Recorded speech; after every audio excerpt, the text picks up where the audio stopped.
Chapter 73. Rosefinch Secondary and Warren Senior High School were on friendly terms.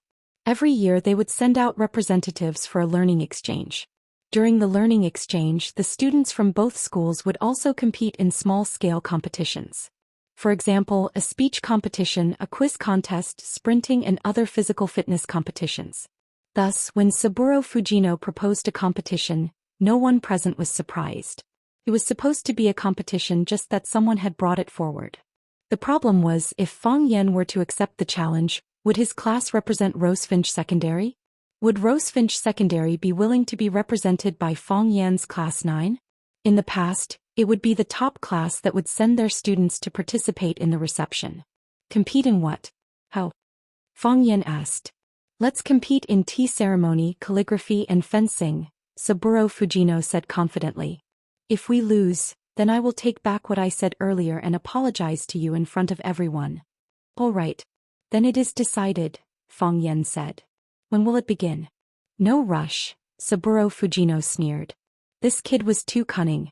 He had only mentioned how they would apologize if they lost, but not how they would be punished if they lost. If your side loses, then what? It is impossible for my side to lose, Fang Yan said, waving his hand. He felt that this was an impossible matter and not worth wasting time discussing. What if we lose?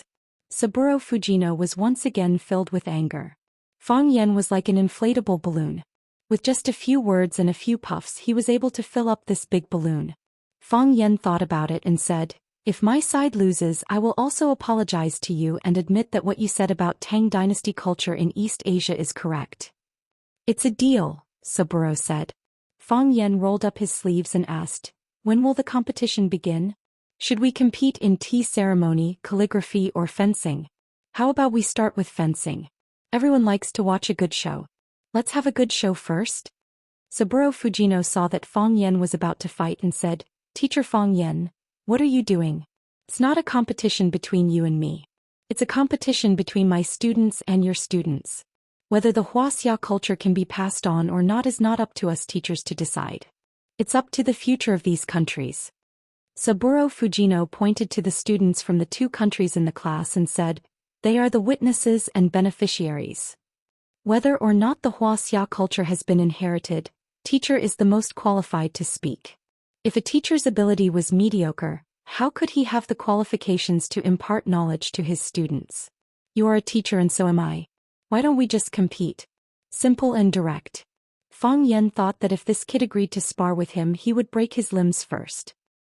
Let's see how he could compete in tea ceremony and calligraphy. If you want to compete, then you and I will add another round.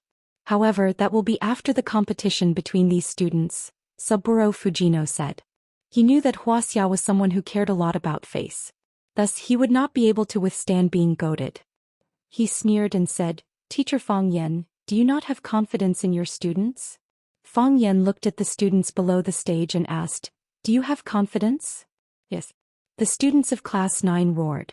Their emotions were stirred up and their faces were filled with excitement. You see, Fang Yan smiled. They are full of confidence and so am I. Since Mr. Fujino has challenged us again and again, then we can only accept the challenge. Truth be told, I really do not want to do this. But I have to bear the risk. If I lose, some people in the school will say that I, Fang Yan, am incompetent and want to kick me out. If I win, those who say that I am incompetent will think that I am destroying the relationship between the two schools and want to kick me out. Tell me, is it better for me to win or lose? Li Ziqiang, Jia Siding and the others felt a burning pain on their faces. They had already made up their minds. They would use this incident to find an excuse to kick this kid out. They did not expect that Fang Yan would not defeat his opponent. Instead, he would attack their faces from both sides. What do we Wuxia people care about? Peace is the most important. If my students win against your students, you will definitely be in a bad mood. You can't win in a competition, you can't win in a fight, you can't win in a fight. Come in a happy mood and leave in a sad mood. If you go back, others will think that we have done something to you. The winner has not been decided yet. I believe in my students, Saburo Fujino said. He thought to himself, why does this kid keep thinking about competing with me? Could it be that he is so knowledgeable that he has extraordinary talent? At that moment, the bell for the end of class rang. Even though the Japanese students were dissatisfied with Fang Yan, they still stood up politely and bowed in unison. You have worked hard. The Wu Ren inspection team lined up and left the classroom in an orderly manner. Matsushima Ki looked at Fang Yan with a thoughtful expression. From the beginning to the end, Lu Chaoga's face did not show any expression. No one could tell what her true attitude was. After all the outsiders had left, there were only the students of Class 9 left in the classroom. Fang Yan walked over and closed the classroom door. It was noisy outside the classroom, but inside the classroom, it was so quiet that one could hear a pin drop. The smile on Fang Yan's face gradually faded. He looked at the 40 students in the class with a serious expression and said, "What do you want to say?" Mr. Fang's rebuttal is good. It's a good rebuttal. Mr. Fang, let's compete. Who's afraid of who? Will the sea be afraid of a small river? To swallow them up. Fang Yan did not laugh. He looked at the students below the stage with a gentle gaze and said, "In front of the aliens, no matter what, I will not admit that what they said is right. They want to slap our faces, but should we also slap our own faces? I can't do that. Now that the door is closed, we are all on the same side. Let's seriously think about it and reflect on it. Why did such a saying spread? The culture of the Tang dynasty is in Japan, and the culture of the Song dynasty is in South Korea. Is it true that in some aspects they are really better than us? Do we really do our best? Do we really have a clear conscience? Times are developing, technology is advancing, we have gained a lot, we are becoming stronger and stronger. But aren't there a lot of precious things that we've thrown away? What does our country Wuxia have? We have agricultural culture, we have the 100 schools of thought, we have high mountain flowing water, Guangling Chu, we have calligraphy, painting, Tai Chi and 8 trigrams. We have the 12 zodiac signs, we have the Book of Songs, the Songs of Chu, and the Art of War. We have traditional festivals, we have Kunku Hunan Opera, Beijing Opera, Shadow Play and Huangmei Opera. We have the Great Wall, gardens and clock towers. We have traditional Chinese medicine, we have yin and yang, we have the 5 elements, we have paper-cut kites, clay figurines, embroidery, we have the 4 great inventions, cooking utensils, clothes and clothes. You can't imagine how rich we are. But are we proud of it? Fang Yan looked at the students below the stage and said, "What I don't understand is, why do those people who have learned a little dare to come to our territory and provoke us? Are we too friendly or are we really easy to bully? What makes them think that we have really lost all the essence of culture?" The students were silent, thinking about every word that Fang Yan said.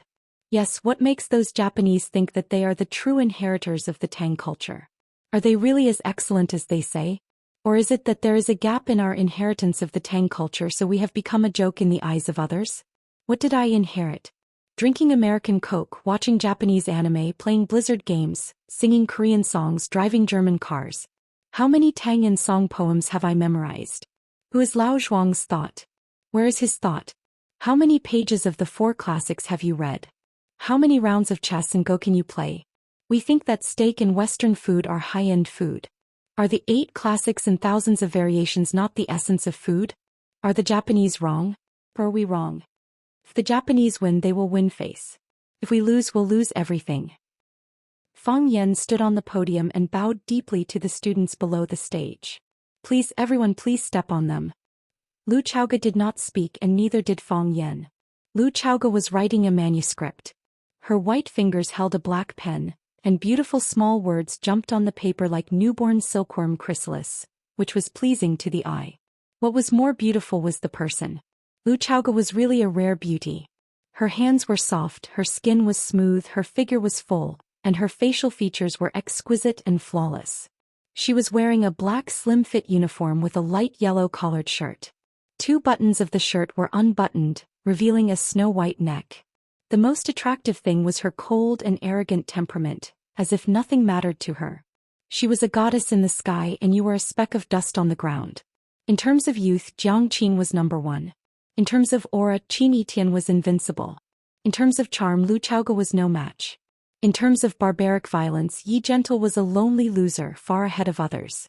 Fang Yan rarely saw Lu Chaoga in casual clothes. Of course, she looked good in professional clothes. But Lu Chaoga finally capped the pen, then picked up the tea in front of her and drank it.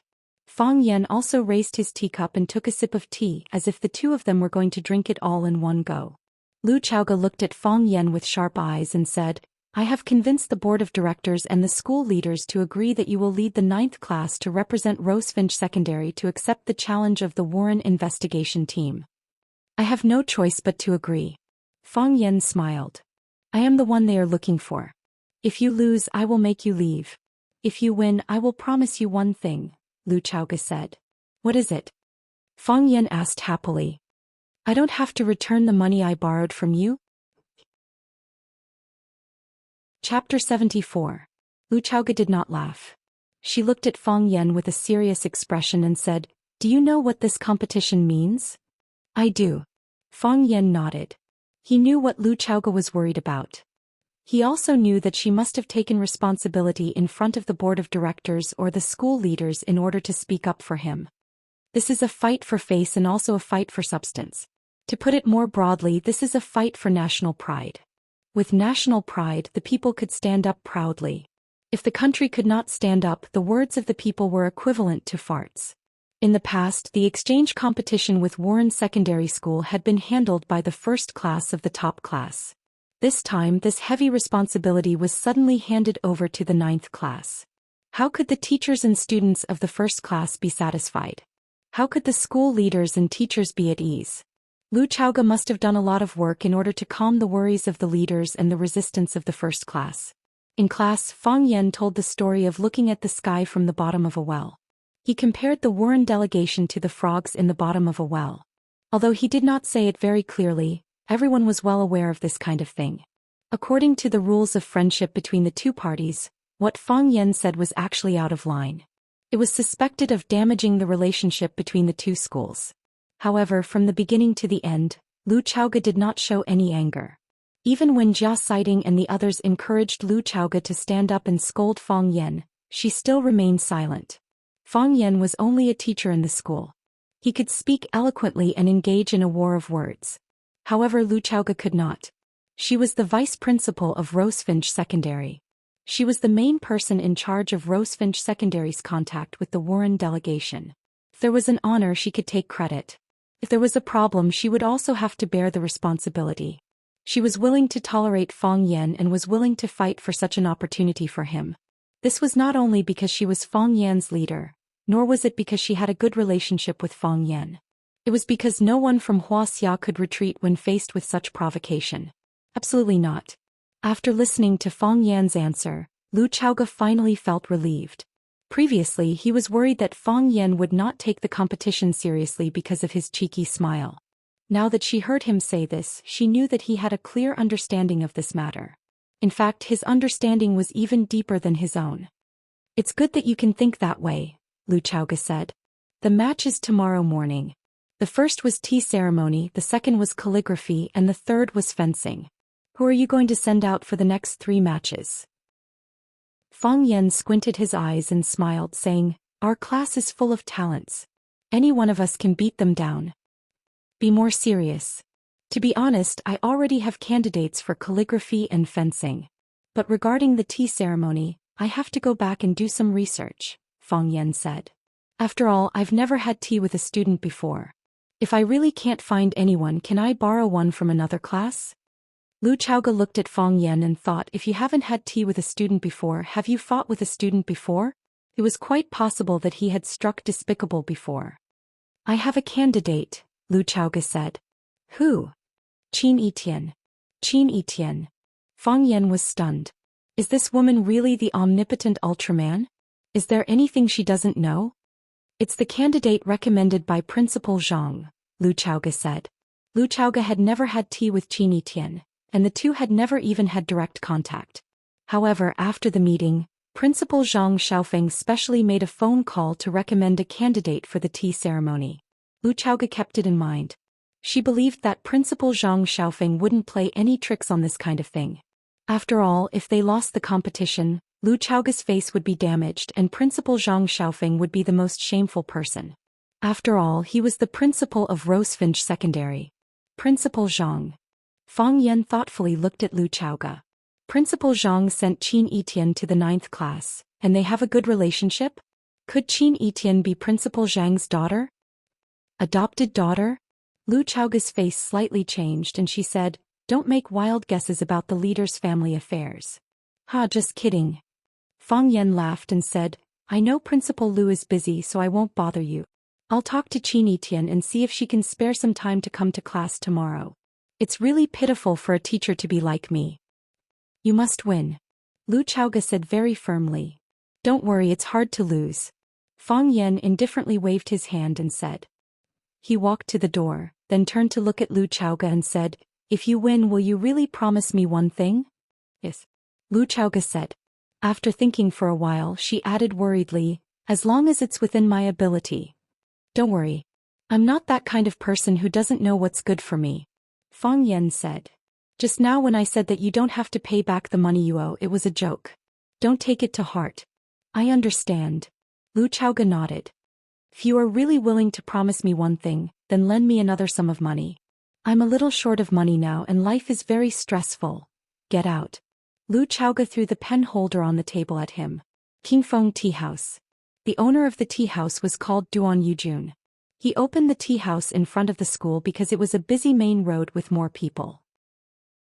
Another reason was to attract the business of the teachers and parents of the students. If the teachers wanted to talk to their friends about something, wouldn't they come to his tea house for a cup of tea? When the parents of the students came to pick up their children, wouldn't they come to his tea house when they were bored?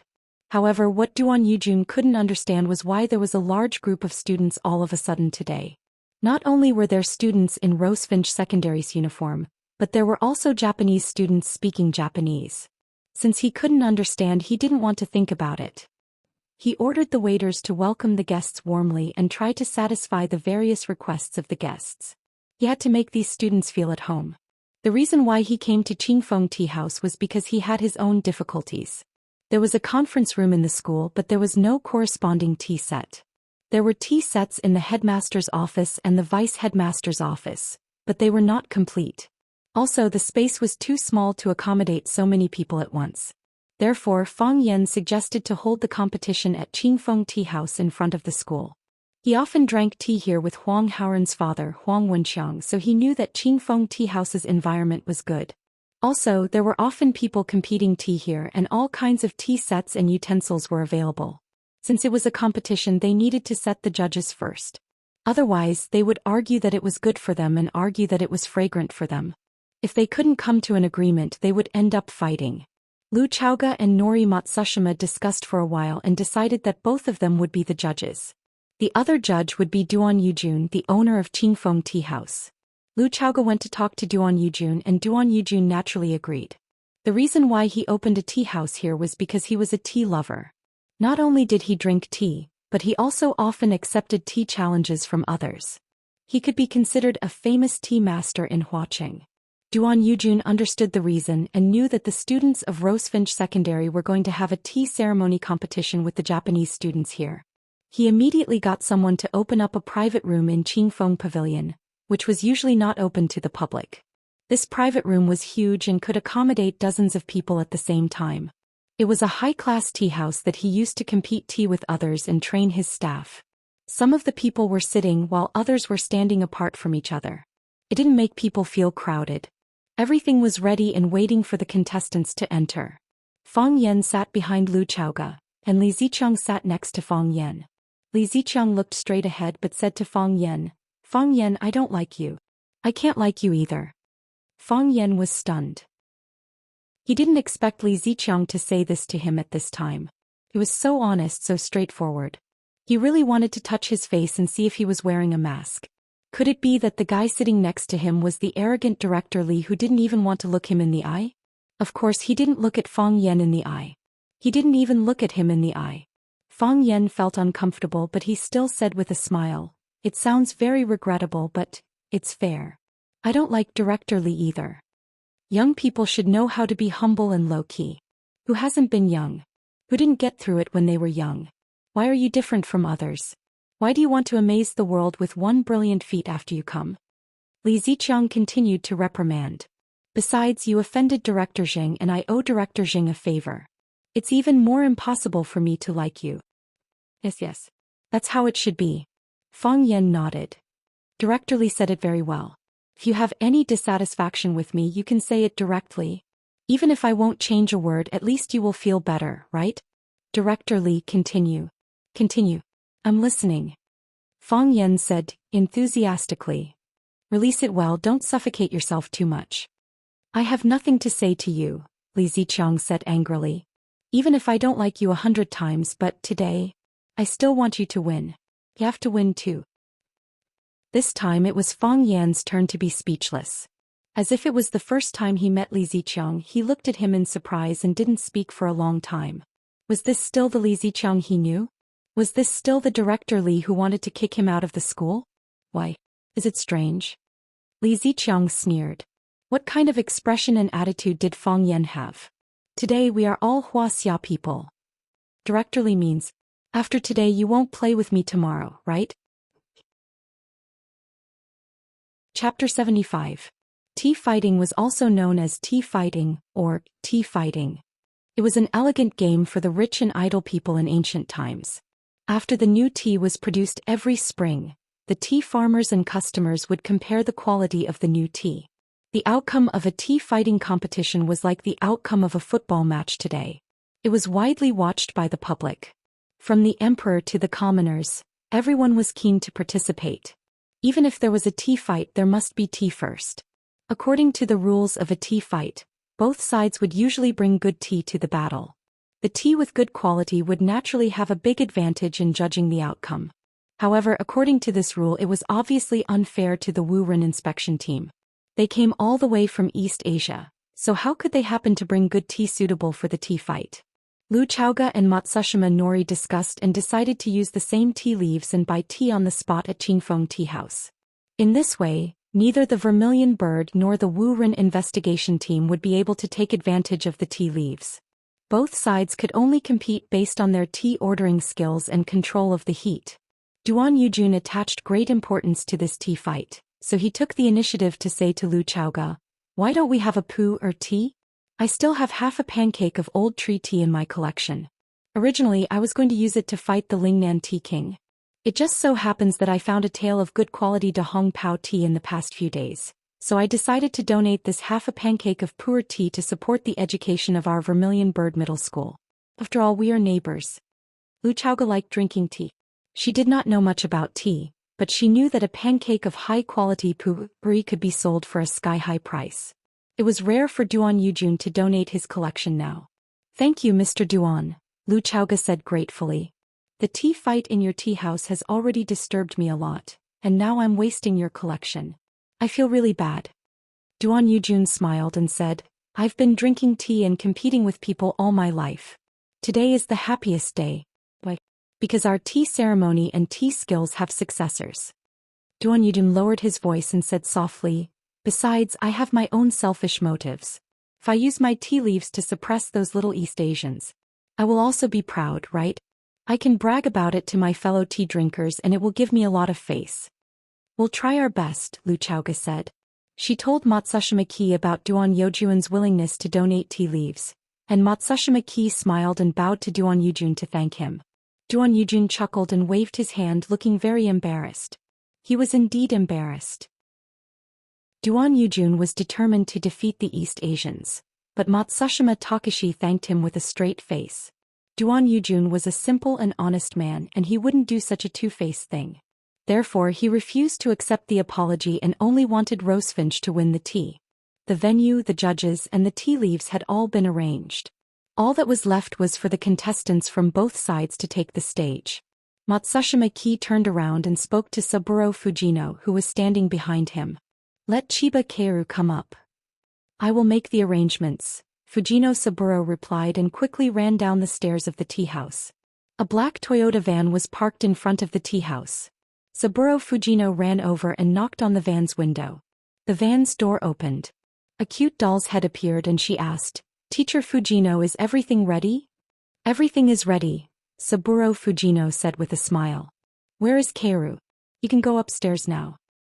"All right," a female voice replied from inside the van. Saburo Fujino reached out with his hand and a fair and small hand grabbed his arm. Then the hand carefully came out. The girl was very beautiful. When she smiled, she looked just like a young Sakai Noriko. She had a slim figure and a clean temperament. She wore a kimono embroidered with cherry blossoms and wooden clogs. It was a standard East Asian-style attire. The doll followed suit and got out of the van. The Toyota van remained at the same spot and did not leave.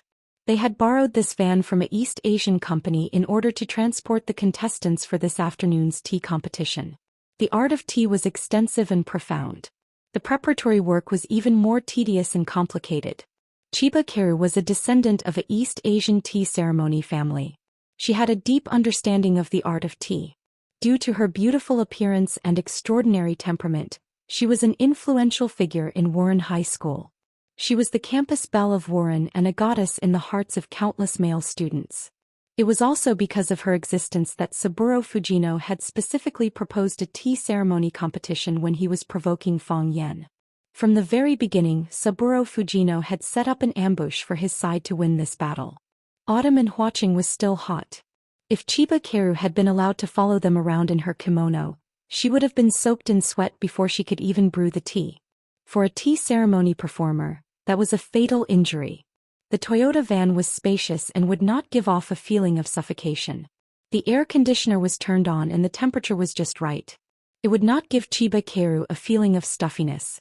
More importantly, the van contained aromatherapy essential oil that they had specially prepared. It was placed in the air conditioner's vent.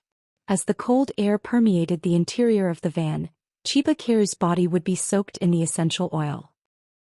With a wave of her hand, a faint and sweet scent of mint would naturally flow out.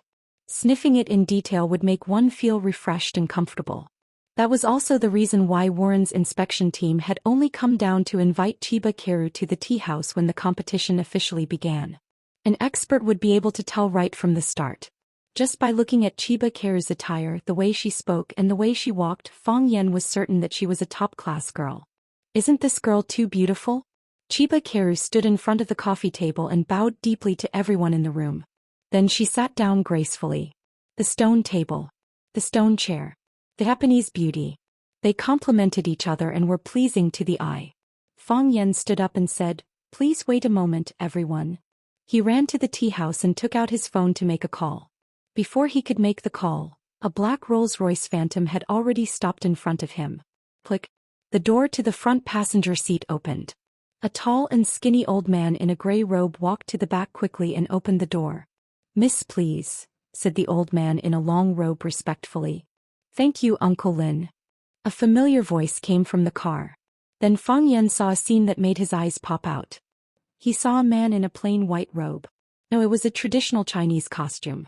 Qin Etienne, who was wearing a white traditional Chinese costume, got out of the back of the Rolls-Royce. After smiling sweetly at the tall and skinny old man, he walked toward Fang Yan. The traditional Chinese costume was simple and elegant. There were no bright red or green flowers to match it. Only the clothes were surrounded by a group of white cranes on auspicious clouds.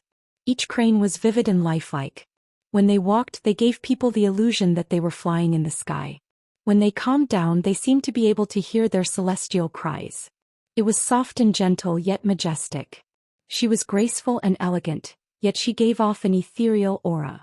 To be honest, apart from Qin Etienne, Fang Yan really couldn't think of anyone he knew who could set off this costume so perfectly. Even those movie stars couldn't do it. "Miss, I'll wait for you to go back," the tall and skinny old man said to Qin Etienne.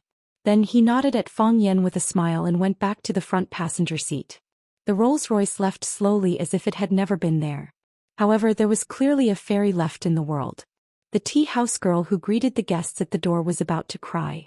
"What day is it today? Why is everyone dressed so formally? If I had known this, shouldn't I have laid a red carpet at the door of the tea house? Women, why are you making things difficult for us women?"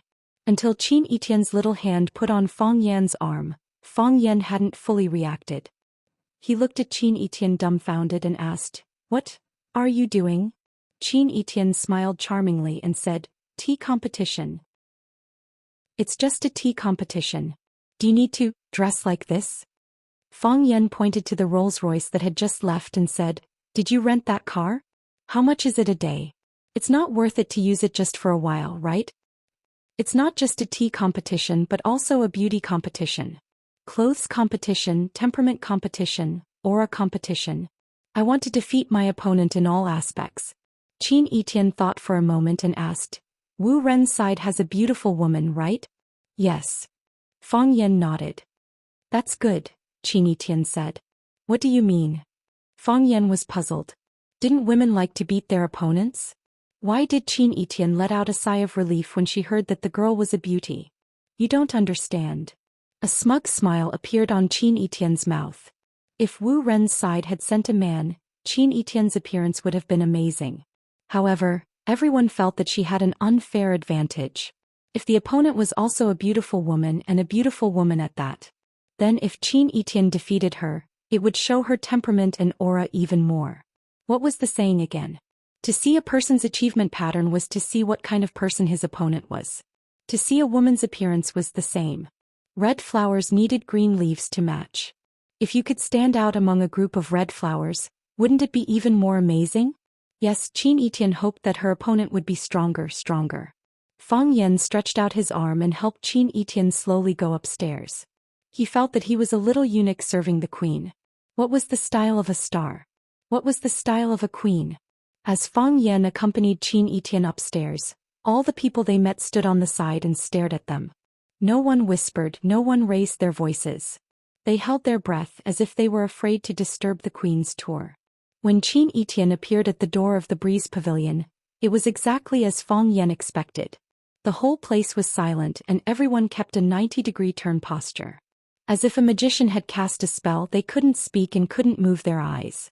At this moment, even the wind outside the window found it difficult to breathe. Chapter 76. Qin Yitian ignored everyone's stares. He let go of Fang Yan's arm and walked toward Chiba Kiru. Chiba Kiru knew that this beautiful and domineering woman was her opponent for the day the moment she saw Qin Yitian. One's alcohol tolerance depended on one's character. It depended on how one drank and how one behaved after getting drunk. One's tea taste depended on one's attire and temperament. When a person's mental state was at its peak, the tea fight would naturally be full and mellow, and the tea brewed would naturally be full and have an endless aftertaste. One wouldn't drink alcohol because it would be bitter. It wouldn't harm the tea because the tea would taste like blood. Qin Yitian walked toward Chiba Kiru step by step. With every step he took, his arrogant attitude and domineering aura got closer. Thud, thud, thud. Qin Yitian's footsteps weren't heavy, but they seemed to be echoing in Chiba Kiru's heart. Chiba Kiru felt like she had lost her mind and was at a loss for what to do. She avoided Qin Yitian's gaze to avoid the increasingly powerful airflow that seemed to be able to engulf everything. I'm going to lose. A ridiculous thought popped up in her mind. However, it only lasted for a second before she refocused and looked into Qin Yitian's eyes. I must win. Chiba Kiru clenched her fists and told herself in her heart. She knew that her opponent was doing it on purpose. She was using her domineering aura to trample on her and her beauty to suppress her. She was using all her advantages. Her essence, chi, and spirit were in an invincible state of excitement. An opponent like that was terrifying and worthy of respect. However, she must win. Qin Yitian stood in front of Chiba Kiru and looked down at her. His voice was cold and there was no smile on his face. I'm Qin Yitian. You must remember this name. She was speaking in Japanese. She was actually speaking fluent Japanese.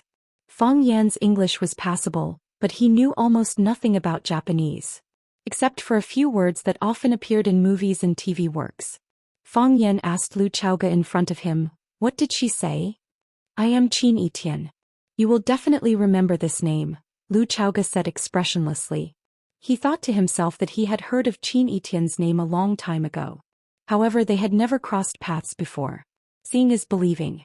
Now that he had seen her with his own eyes, he finally felt that she was different from the rest.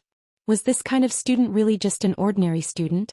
In her eyes, there was probably nothing worthy of her attention, right? Lu Chaoga thought of Fang Yan again.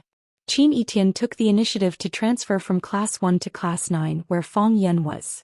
Could it be that the rumors on campus were true that Qin Yitian liked Fang Yan? If that was the case, things were going to be terrible. Everything about him is good, but he has bad taste. Lu Chaoga made an appropriate evaluation of Qin Yitian in her mind. Fang Yan was also shocked by this sentence. He thought to himself that this woman was really arrogant. She always looked like she was the only one in the world. Chiba-san couldn't sit still anymore. She stood up and bowed to Qin Etian with a smile. Chiba-san, please advise me. It's my duty, Qin Etian said. I will let you know what a real tea ceremony is. Chiba-san wanted to vomit blood. That was just a humble way of saying it. Please advise me, was a common saying among Japanese.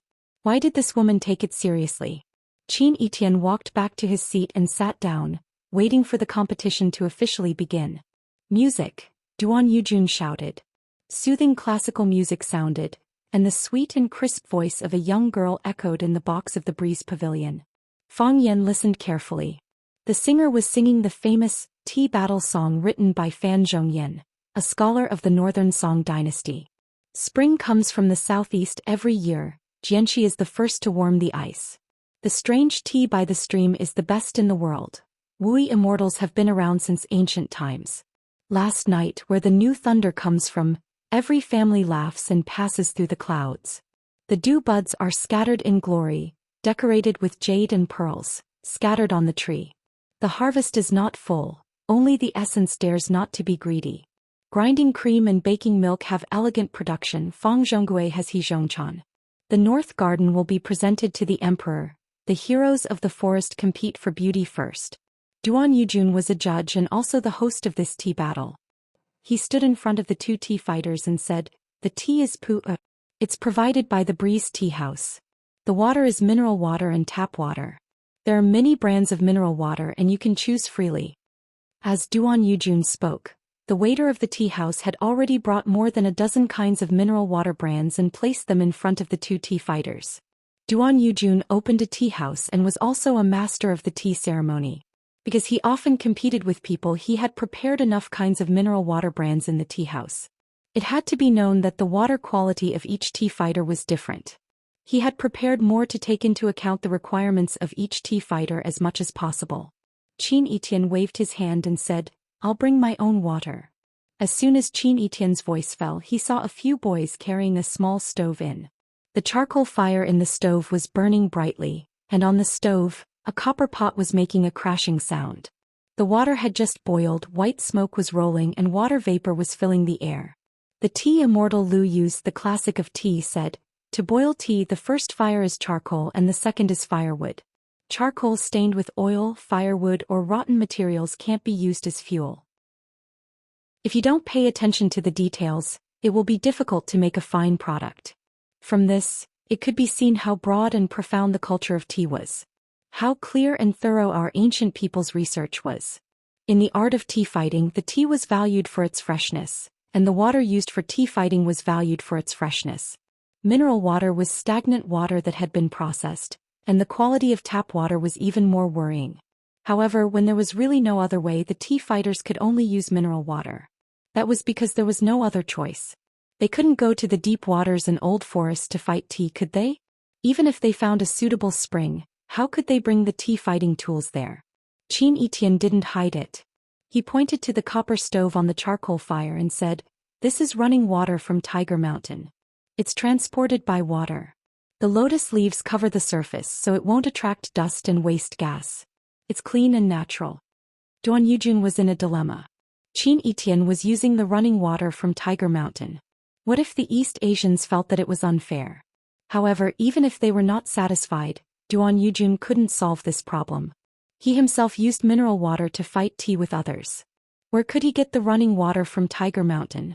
Although Tiger Mountain was part of Huaqing's territory, it was far away and the mountain roads had not been developed. They could only travel by water. Who would have the thought and ability to go there and bring back a bucket of spring water?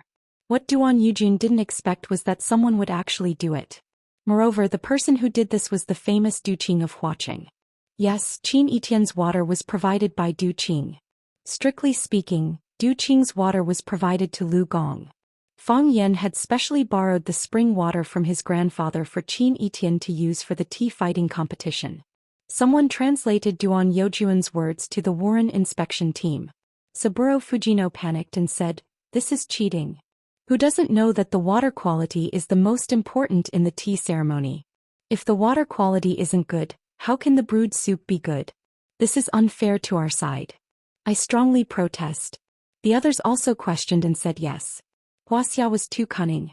Because we came from afar, they took advantage of us in terms of raw materials. If they won like this, they wouldn't be considered capable. If they're not convinced, they can go to Japan and compete again. Xianxia waved her hand and said heroically, Wu Ren can share the water from the copper pot with me. As soon as she said that, everyone fell silent. Those who had been clamoring just now seemed to have been slapped to the ground by her. They didn't even have the strength to get up. Didn't you say that I wanted to take advantage of you? Sorry, I don't want to take advantage of you.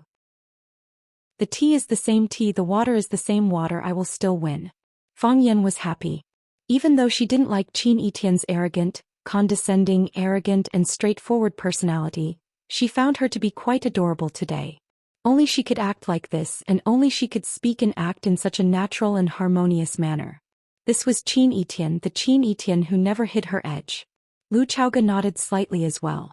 She thought that this sentence would determine the winner of this tea ceremony. A tea ceremony wasn't just about the color of the tea or the soup, but also the breadth of mind of the tea drinker. No one present could match Xianxia's generosity. She was far inferior to him.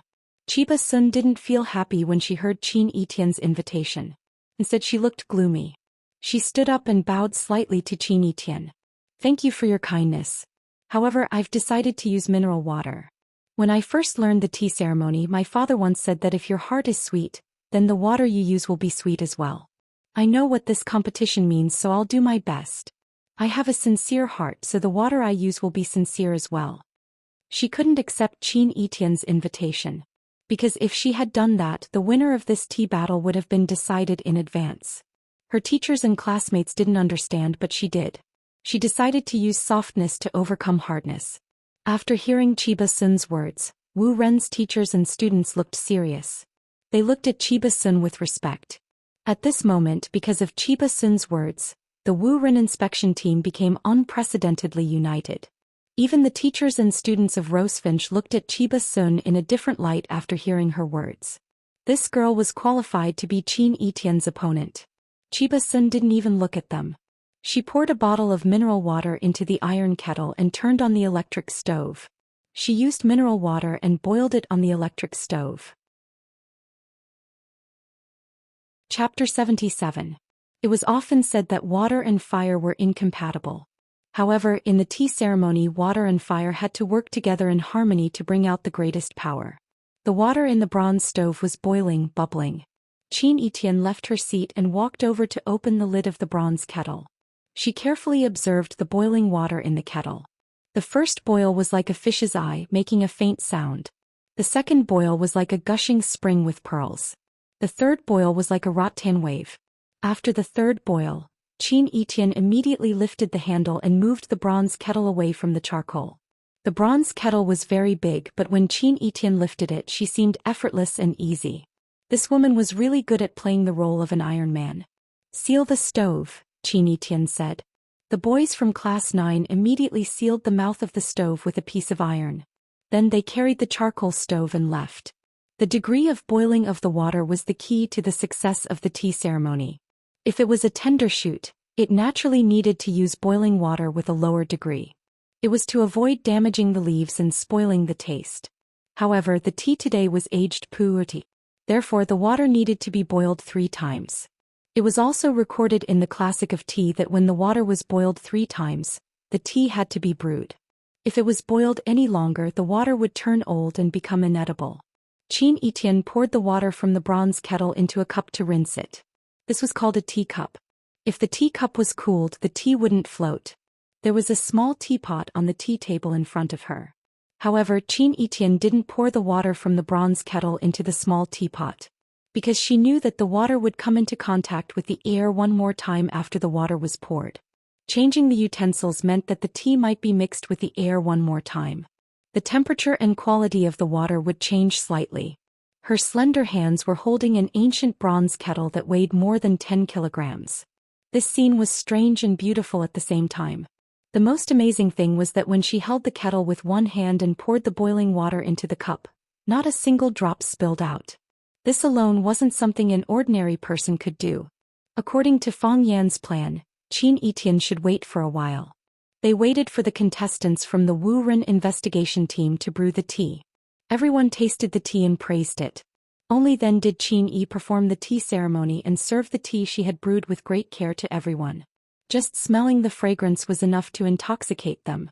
When he drank it in one gulp, he felt that this tea could only be found in the heavens and rarely seen in the mortal world. Thus, Qin Etian was the winner of the tea contest. She suppressed it first and then raised it so that everyone's mood soared from the bottom to the peak. First she made everyone anxious, then gave them a surprise. In this case, this surprise was even more memorable. In any competition, the second competition, the first cup, and then the competition. After drinking the tea of the later generations, do you still remember the taste of the previous cup of tea? Unless the taste of the 2 cups of tea was very different, but if they were of the same standard, then the second cup of tea would definitely be more advantageous. However, Qin Etian clearly did not appreciate Fang Yan's efforts. She did not play according to Fang Yan's plan. She didn't wait for her opponent. After the water boiled, she cleaned the utensils, warmed the water, and poured the cups. This series of actions was smooth and pleasing to the eye. Then she put the tea cake on a piece of white silk, broke it into pieces, and removed all the coarse leaves and foam. Only then did she put the tea leaves into the pot. She put it carefully and must not let the tea leaves block the mouth of the pot. She poured the tea into the copper pot. After shaking it 3 times, she immediately poured the tea out. This was called washing tea. After washing the tea could be brewed. Brewing tea was the most important step. She must not go straight to the center of the pot. First one corner and then the other corners. The spout of the copper pot was raised, strictly following the principle of high rush and low sprinkle. The high rush could make the boiling water hit the tea leaves forcefully, so that the fragrance and tea essence of the tea would evaporate faster. The tannins could not be dissolved in time, so the tea was sweet but not astringent. The water must be filled. Whether the teapot was 3 mountains together showed the skill. Qin Etian looked relaxed, but her eyes were serious. The tea quickly filled the teapot. The foam floated, but there was no spill. He had the demeanor of a grandmaster. After completing this tedious but necessary process, he covered the pot with the lid and poured boiling water over it. It was called the pouring pot. After the cup was heated, the tea could be poured for the guests. Qin Etian only poured 4 cups of tea from the pot. He waved his long sleeve and said, "Please." Lu Chaoga came over, picked up a cup of tea and tasted it carefully. Matsushima also came over, picked up the second cup of tea and looked at the color of the tea. Duan Yujun sighed, walked to Lu Chaoga, bowed deeply, and then carefully picked up the 3rd cup of tea. Qin Etian picked up the 4th cup of tea and took the initiative to give it to Fang Yan. He said with a smile, "Fang Yan, this cup of tea is for you." "You?" Fang Yan pretended to be angry, but he was overjoyed. "Look, there are only 4 cups of tea." Except for the 3 judges, Qin Etian didn't give it to anyone else. He didn't give it to the vice principal, the dean, or the leader of the Chinese team, but he just gave it to him. What kind of behavior was this? Respect for teachers. What did this mean? It meant that he was a qualified and excellent teacher who was respected by his students. Fang Yan took the tea, tasted it carefully, and said, "Good tea." Qin Etian finished his tea ceremony, and the tea was already in his hand. Therefore, the 3 judges naturally had to give their evaluation. After Lu Chaoga finished the cup of tea, she carefully felt the sweet and moist taste in her throat and said first, "I don't know much about tea. But I still know it's good tea. Good tea, good water, and good tea ceremony. It's amazing." Matsushima held the tea, smelled the fragrance, and then observed the color. Then he tasted it and said, "The color is green and white and the soup is fine. It's an excellent tea." The color of the tea was white and the green was better than the yellow. And the soup needed to be thin and well-proportioned, like cold porridge noodles. If one could bite on the edge of the cup and stay there for a long time, the effect would be the best. It was called biting cup. Matsushima also liked to drink tea, and she had done some research on the tea ceremony. It was also because of this that she knew how perfect and profound the girl in front of her was in the tea ceremony. Without more than 10 years of immersion, it would be impossible for her to reach this level, right? Duan Yujun only drank half of the tea in his hand, and he hesitated to drink the other half. He praised, "The tea immortal has returned. The tea immortal has returned. After seeing this tea ceremony today, I will never compete in tea with others again. I'm ashamed. I'm ashamed." While everyone was appraising the tea brewed by Qin Yitian, Chiba Kori's tea ceremony had just reached the high infusion, low infusion part of the tea ceremony. Her face was expressionless and her heart was as still as water. She only focused on her own actions, completely unaffected by external factors. Even when Qin Yitian brought the tea to Fang Yan, she did not divert her attention. It was as if everything around her had nothing to do with her. The heart is the tea and the tea is the heart. The heart is the tea and the tea is the heart. 4 teacups were placed on each tea tray, and Chiba Kori only chose one to heat the tea. After that she poured the tea for the guests. Chiba Kori picked up the only cup of tea before her and walked toward Qin Yitian. She said, "This cup of tea represents my respect. Please be sure to accept it." Qin Yitian looked at Chiba Kori with a thoughtful expression. Only now did he truly begin to respect this Japanese girl. "Chiba Kori, hurry up and give a cup to each of the judges," Saburo Fujino urged. "What is wrong with this child? The judges have yet to drink their tea. How can she give tea to her opponent first? Besides, the judges have never tasted your tea. How can they know how beautiful your tea is?" Chiba Kori did not reply to Saburo Fujino's question. Her beautiful eyes stared unblinkingly at Qin Yitian, who was a head taller than her. Qin Yitian picked up the cup of tea and carefully tasted it. The first sip was shallow, the second sip was deep, and the third sip was straight down. He looked at Chiba Kori and said in a soft voice, "Good tea." "Thank you." Chiba Kori's taut face immediately relaxed. She gave a 90-degree bow toward Qin Yitian and said gratefully, "Thank you." Saburo Fujino could not be bothered to maintain his composure. He quickly ran toward Chiba Kori and grabbed her shoulder. He shouted, "Chiba Kori, what are you doing? Do you know what you are doing? How can you do this? How can you give up? Do you know that you are not only giving up on yourself, you are also giving up on us, the pride of our Wu Run and the face of Japan? How can you give up?" Chiba Kori turned to look at Saburo Fujino. There was a sweet smile on her face as she said, "Sensei Fujino, I lost. I lost my mind, I lost my aura, and I lost my confidence. She is perfect. Her performance was impeccable. I thought that as long as I waited a little longer I would be able to find a flaw. However, from the beginning to the end she did not give me a single chance." Chiba Kori had also thought that Qin Yitian would wait. Qin Yitian was waiting for her to brew a good tea. Only then would she surpass her. She thought that Qin Yitian would do that. Isn't that what people think? Her actions lagged behind Qin Yitian. Part of it was because she had to boil the tea again, but it was also because of the knot in her heart. She wanted to be the final victor. Why did she think that? Why did she do that? At the end of the day it was because she did not have enough confidence in herself. She did not have confidence in herself. She did not have confidence in her tea. How could a tea that lacked spirit, energy and spirit win against someone else? However, Qin Yitian did not do that. She did not fight or wait. She was simple and direct.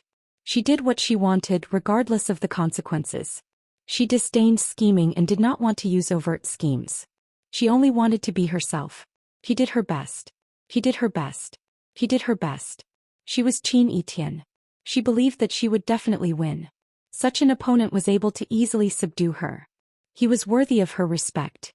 Although Chiba Kori had a smile on her face, there were tears in the corner of her eyes.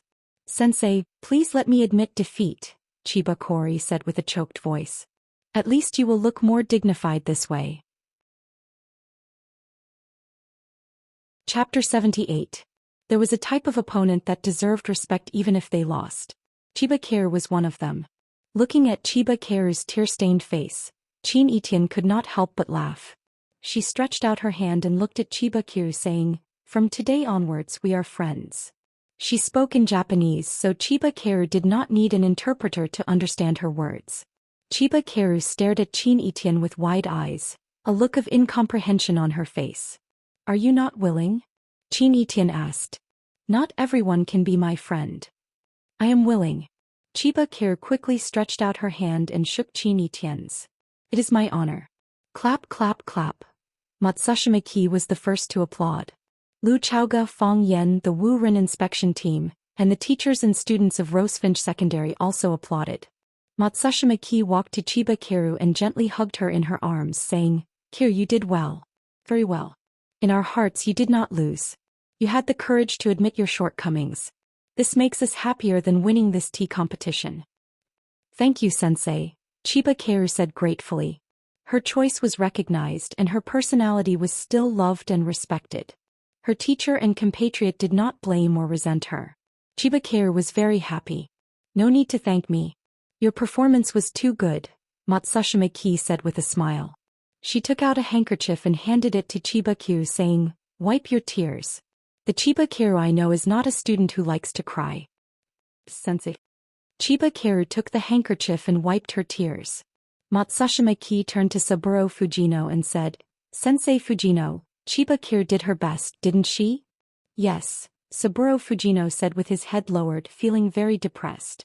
In the first tea competition he had deliberately hidden his nuclear weapon, thinking that he would win for sure. He did not expect Rosefinch to also use a nuclear weapon. Wu Ren's side used a guided missile while Rosefinch's side used an atomic bomb. This was too much. So, please maintain your manners, okay?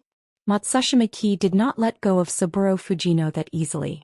With a sharp look in his eyes he said, "You should know that you represent the pride of Takahito and the face of Japan." "Yes. I understand," Saburo Fujino apologized profusely. "I was too excited." Matsushima Nori also knew that berating his own team members in front of outsiders would make them look down on him. Even if he was dissatisfied he could only hide his emotions in his heart. She walked in front of Lu Chaoga and said, "Wu Ren lost the first tea ceremony competition. I'm sincerely convinced. Friendship first, competition second." Lu Chaoga comforted him in a soft voice. At this time she was too embarrassed to smile too obviously, although she was very happy in her heart. "Then shall we proceed to the second round of the competition?" Matsushima Nori said. "I hope Wu Ren can win the next match." "No problem," Lu Chaoga said. "I'm looking forward to Wu Ren's performance." After the tea ceremony was over, there was no need for Qin Etian to stay any longer. She waved at Fang Yen and said, "Fang Yen, help me down."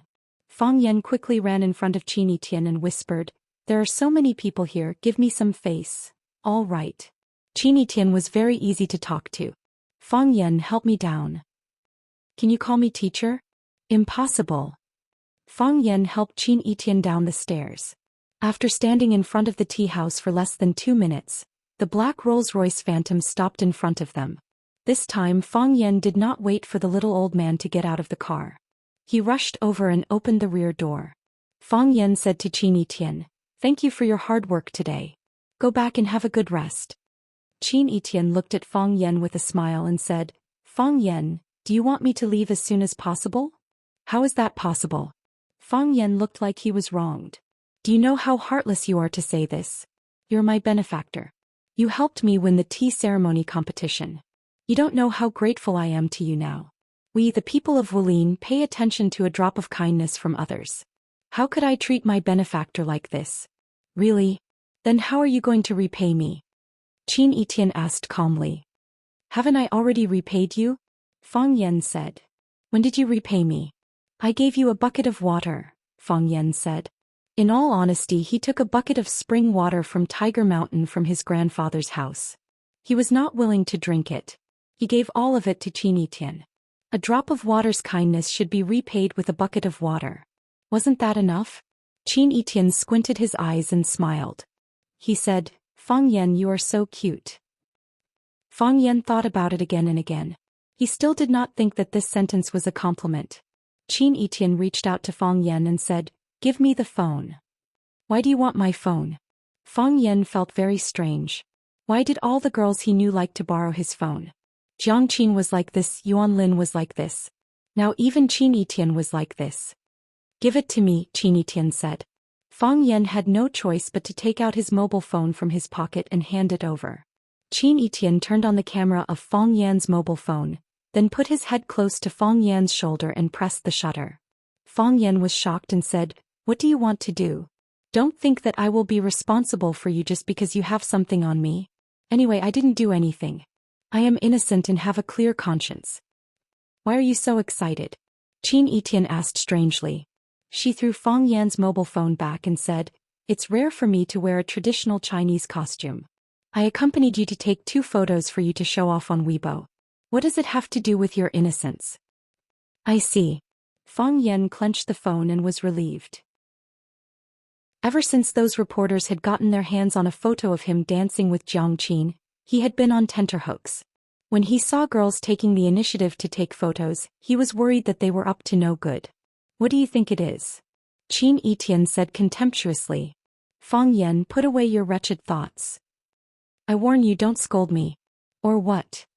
I will make you fail the Chinese exam. Fang Yan threatened. Idiot. You scold me again. Qin Etian sneered and lifted her skirt to get into the luxury car. Although the little old man sitting in the passenger seat did not have the opportunity to help Qin Etian open the door, he still got out and stood respectfully on the side.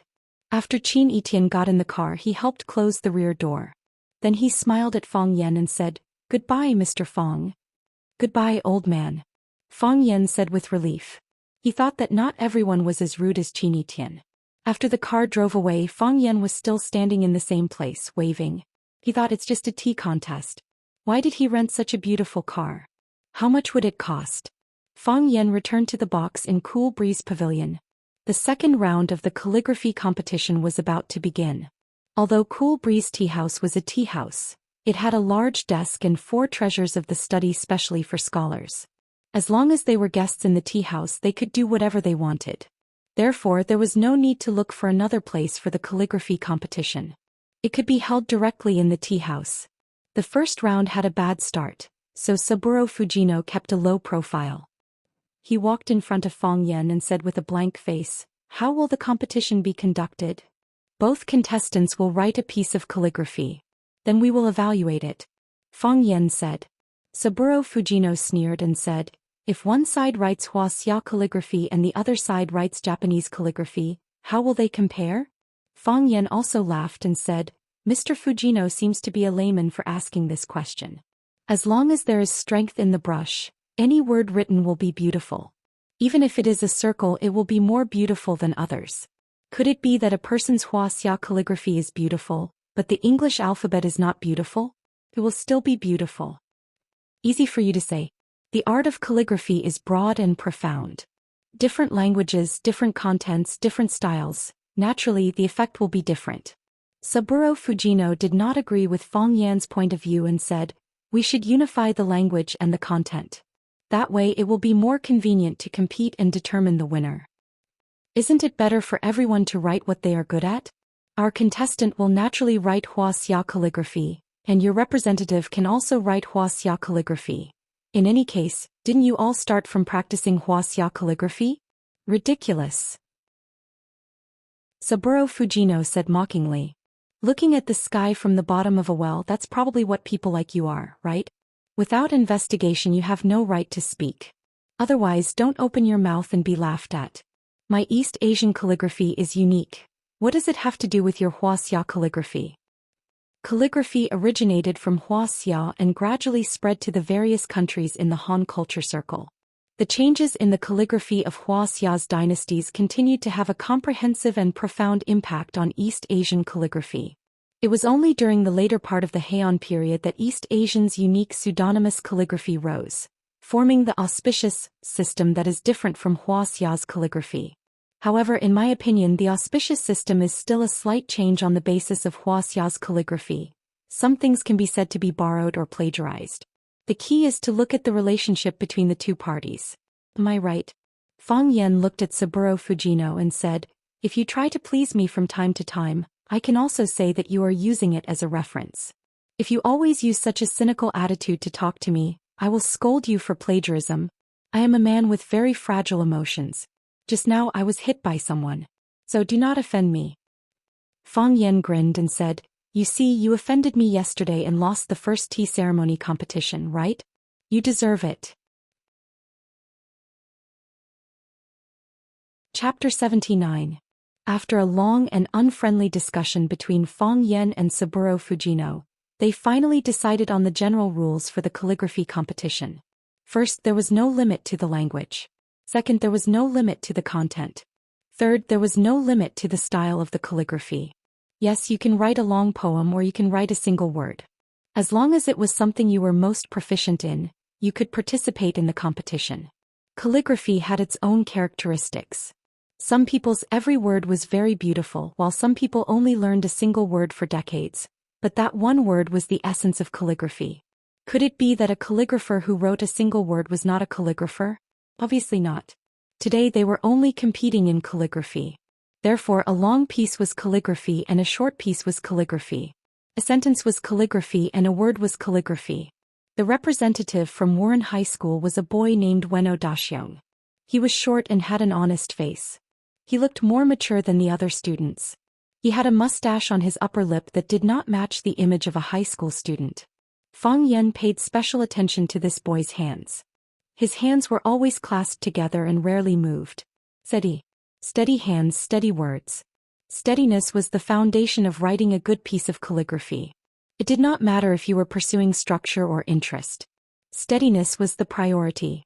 Only then would the spirit not dissipate. The representative from Rosefinch Secondary was not Huang Haoren. Instead it was a tall and thin boy named Xianxia.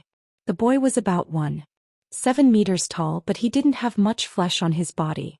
His clothes were empty underneath. If he didn't wear clothes, he would look like a character in the extremely popular Legend of Mir game. Skeleton Elf. Seeing the two contestants standing in front of the table, many people immediately laughed. The appearance of these two people is really unique. Isn't this the real-life version of the two generals Hang and Ha? If the flesh on their bodies were evenly distributed, they could be considered handsome men. Fang Yan also noticed this situation. He thought to himself, in the movies and TV shows, those with beautiful handwriting were also good-looking. In the bamboo forest, under the plum tree, or in the attic in a world of ice and snow, a handsome man dressed in white stood in front of a stone table. At this moment the sound of the people was playing. The man's brush was dyed in ink, and his brush was like a swimming dragon. The sound of the pipa was urgent and the man's speed increased. When the pipa stopped playing, the man raised his wrist to finish. The environment was elegant, the artistic conception was refined, and the pipa was embellished. On top of that, he was an elegant and graceful young master. Women would be dazzled by him and would love to marry him. Even men would want to rush up and stab him with a knife and scold him for being so pretentious. However, based on what Fang Yan had seen and heard, most of the artists in reality were slovenly. Even if there were some good-looking ones, their scores would be greatly reduced due to their ink-stained clothes or long ungroomed hair and beards. Fang Yan felt that he should be excluded. Unfortunately, he was not qualified to participate in this calligraphy competition. Of course, the students were slightly better off. Although Ueno Nobita and Xiao Pinqing both looked very special, they looked very clean and tidy in their school uniforms. The judges for the calligraphy competition were still Lu Chaoga, Nori Matsushima, and Duan Yujun. Duan Yujun gently knocked on the wooden fish in his hand and shouted, "Begin." After saying that, Ueno Nobita and Xiao Pinqing did not start writing. They were both grinding the ink and at the same time, their eyes were sizing up the white paper in front of them, as if there were some mysterious treasures hidden on the white paper. Ueno Nobita took the lead and dipped the brush in ink. With the tip of the brush, he wrote on the paper, swallowed the treasured sword and abandoned the famous bow, only to watch this breeze. Because Ueno Nobita had written in Japanese, Fang Yan could not understand what this sentence meant. However, from the structure of the words, it could be seen that he had used the famous Japanese style of writing. This was also the style that Fang Yan had said was self-created in Japan. The brushwork was elegant and the density was just right. The words were connected in a line, like a black landscape painting blooming on the white paper. He has reached a higher level, Fang Yan thought to himself. Even if the other party was a student from the Warren inspection team, even if this person was his current opponent, Fang Yan was still willing to give him such a high evaluation. Xiao Pinqing was still grinding the ink as if the inkstone could not be melted. Bang, bang, bang. Duan Yujun gently knocked on the wooden fish in his hand. When the wooden fish struck 60 times, the time limit for this round of the competition was over. At the beginning, everyone was still calm. However, when the wooden fish struck more than 30 times and Ueno Nobita was the first to submit his words, Xiao Pinqing still did not move. The students of Class 9 were a little anxious. They looked at Xiao Pinqing anxiously.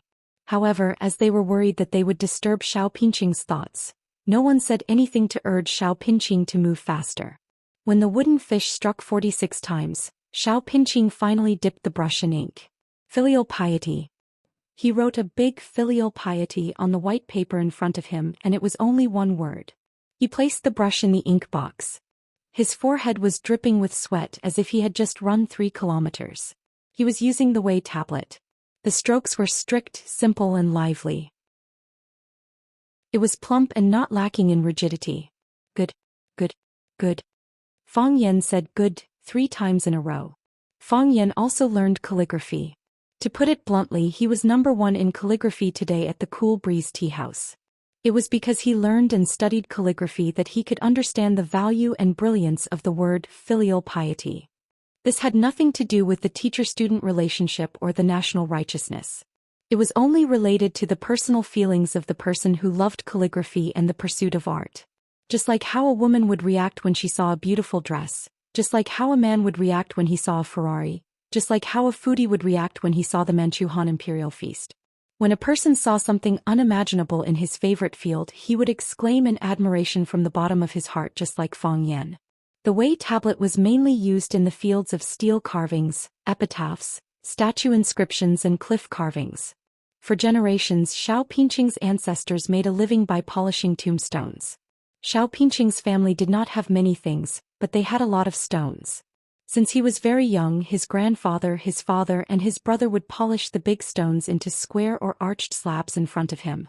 Then they would inscribe the names of their filial sons, grandsons, son-in-law, and nephews on the tombstones according to the list provided by the main family. Xiao Pinqing had been interested in these big stones since he was very young, either because of a long period of nurturing, or because it was hereditary. When he first learned to write, his grandfather threw him a small chisel and a small awl and asked him to hammer out the words he knew on the stones.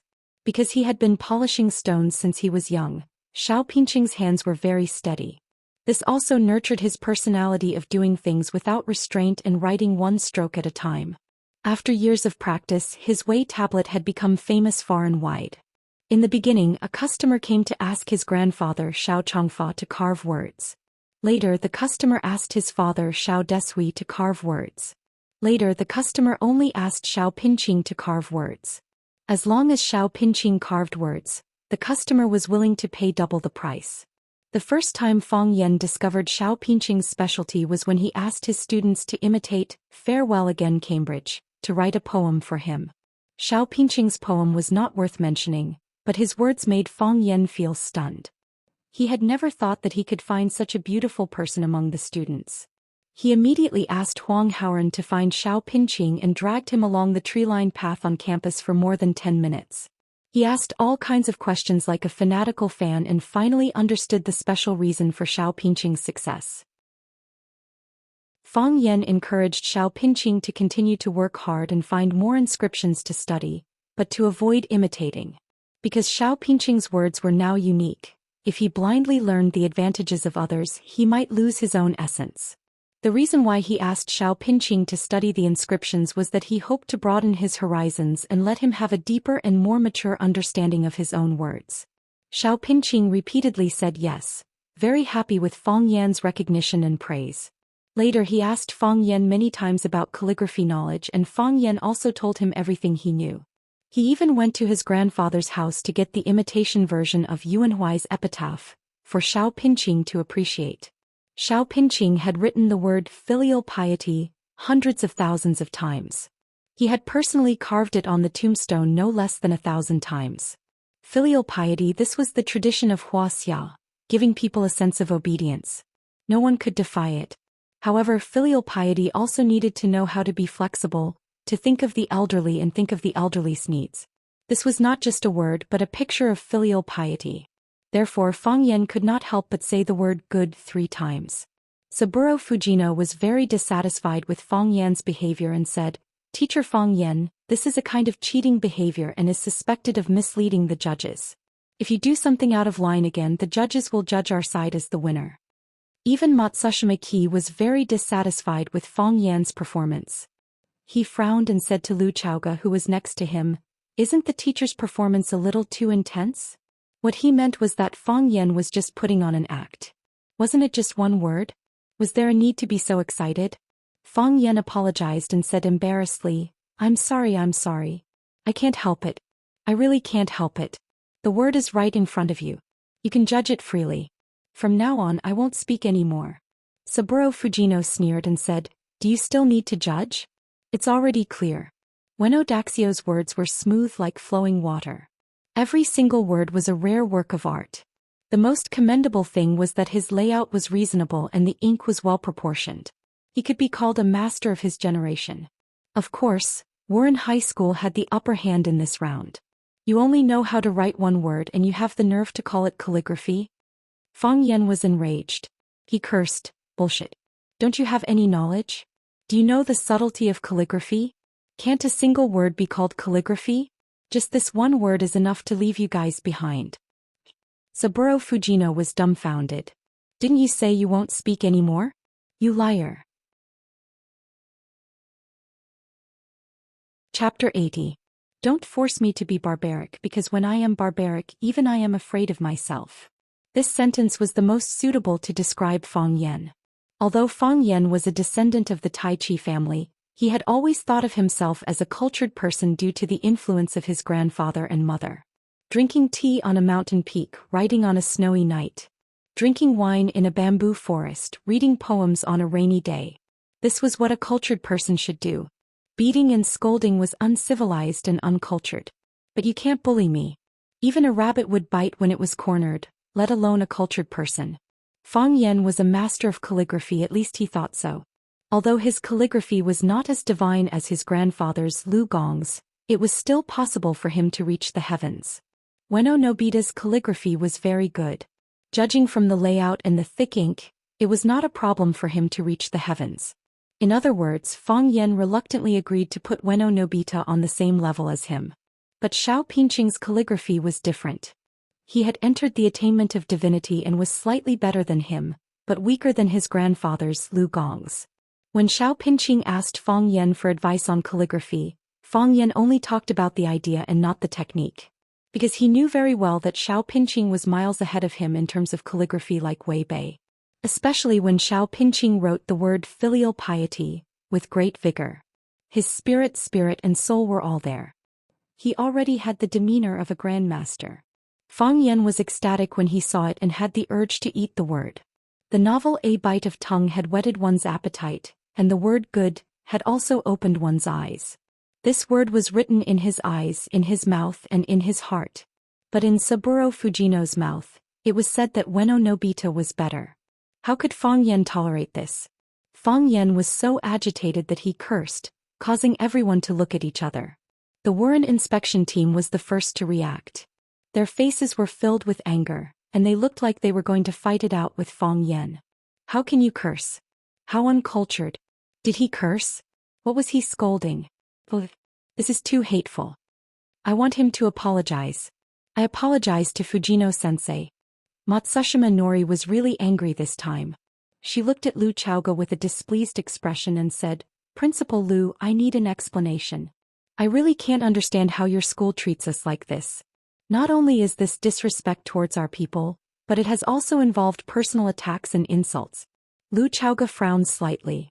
She also felt that Fang Yan had gone too far by calling someone **T in public. Can't you just curse in secret? Moreover, just as Matsushima Ki had said, if she couldn't give an explanation, this matter would be really difficult to deal with. Warren Senior High School was a famous school in Japan. They formed a friendship school with Rosefinch Secondary. The cause of this incident was rather complicated and involved many famous people. If this incident wasn't resolved well, Warren's anger would not be appeased and they would cancel the friendship school with Rosefinch. Then many people would be punished. At the very least, Lu Chaoga would have to bear the main responsibility. Moreover, if this matter was reported to the Japanese embassy, it could be used by people with ulterior motives. It could escalate to a higher and more serious level. These were all things that Lu Chaoga didn't want to see. Lu Chaoga walked in front of Fang Yan and said, Sensei Fang Yan, you must give Mr. Fujino an explanation. You must obtain his forgiveness. Fang Yan looked confused. He looked at Saburo Fujino and said, Mr. Fujino, do I need to give you an explanation? You insulted me. Saburo Fujino was so angry that he stomped his feet. He was a senior teacher at Warren Senior High School and a famous Japanese researcher of Wuxia culture. Japanese people respected teachers and cultured people very much. Even when the Japanese Prime Minister met him, he was very amiable. He had never been scolded like this in his life. I still don't quite understand, Fang Yan said. Which part of my words insulted you? Said I was farting. I am a researcher of Wuxia culture. Don't think that I don't understand the meaning of those two words. Seeing Fang Yan acting like a fool, Saburo Fujino became even more furious. Yes, I said the two words farting, Fang Yan admitted. Since that is the case, what else do you have to say? But I did not say that you were farting, Fang Yan said. I am saying that someone was farting. Could it be that you didn't smell a foul stench just now? You are just being unreasonable. You were obviously talking about me. That fart just now was from you. It was not me, Saburo Fujino said angrily. He hated being wronged the most. If it was not you, then who was it? How would I know who it was? Only after Saburo Fujino shouted did he realize that he had gone off topic. I am saying that after you said the two words farting, you immediately started talking to me. Clearly you are attacking me. You see, you misunderstood me again, Fang Yan said. Mr. Fujino, you are a guest from afar. Our Wuxia is a country of etiquette. How could I possibly curse at someone? The matter is like this. Back then I smelled a foul stench and thought that you were farting. However, I felt that it would be indecent to say such a thing. Additionally, it would embarrass you. Thus, I quickly changed the topic. Perhaps there is a problem with my ability to express myself. Additionally, the change in topic was not natural enough. That is why you misunderstood me. If that is the case, I sincerely apologize to you now. I was not the one who did it. Saburo Fujino was on the verge of shouting. How could he not be able to explain such a thing? Fang Yan looked at Saburo with a stunned expression and said, even if that is the case, there is no need for you to be so agitated. Lu Chaoga stood by the side and watched with cold eyes. She thought to herself that this was not a bad way to resolve the issue. Fang Yan would certainly not be willing to apologize to Fang Yan. However, if he did not apologize and Fang Yan had indeed scolded someone, it would be hard to explain to the other side. Fortunately, the culture of Wuxia was extensive and profound. A single word could be interpreted in countless ways. Seeing that the two of them were unable to come to a conclusion after exchanging a few words, Fujino Saburo would only be at a disadvantage if they continued to argue. Thus, Fujino Saburo could only say, since both contestants have finished writing, let's have a proper evaluation. That is what I am thinking as well, Lu Chaoga quickly followed up. To be able to resolve this issue, she was more than happy to do so. Matsushima Ki glanced at Fang Yan and said, Teacher Fang Yan, since you understand calligraphy, then you should be the one to evaluate these two pieces of calligraphy. How can I accept that? I am not one of the judges, Fang Yan said with a smile. It is better for the judges to evaluate. You guys are the experts. You can evaluate it first. We will decide the final outcome, Matsushima Ki said. What he meant was that you can state your opinion. Whether you accept it or not, it is up to us.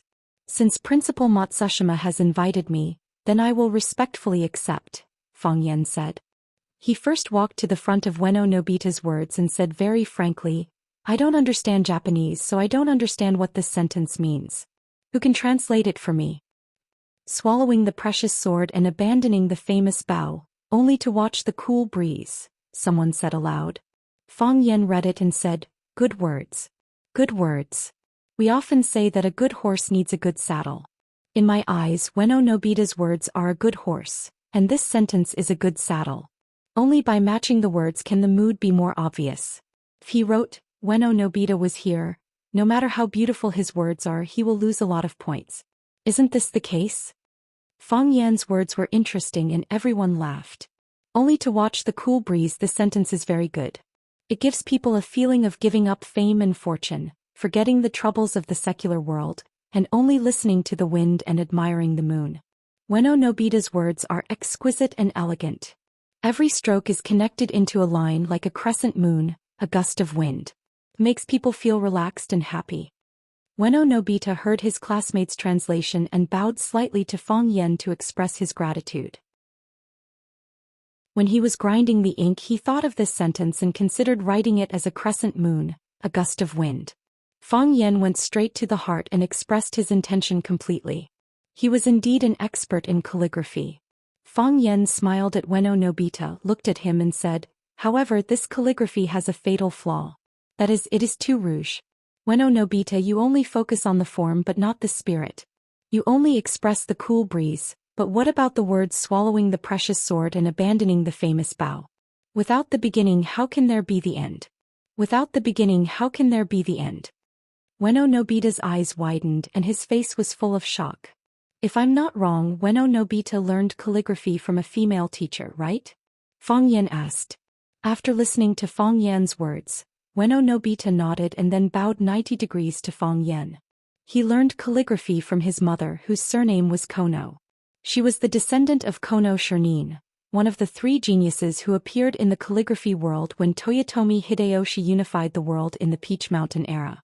The world also called those 3 people the 3 strokes of Quan Yong. Even the teachers and classmates at school didn't know who his mother was, and he had never mentioned it to anyone.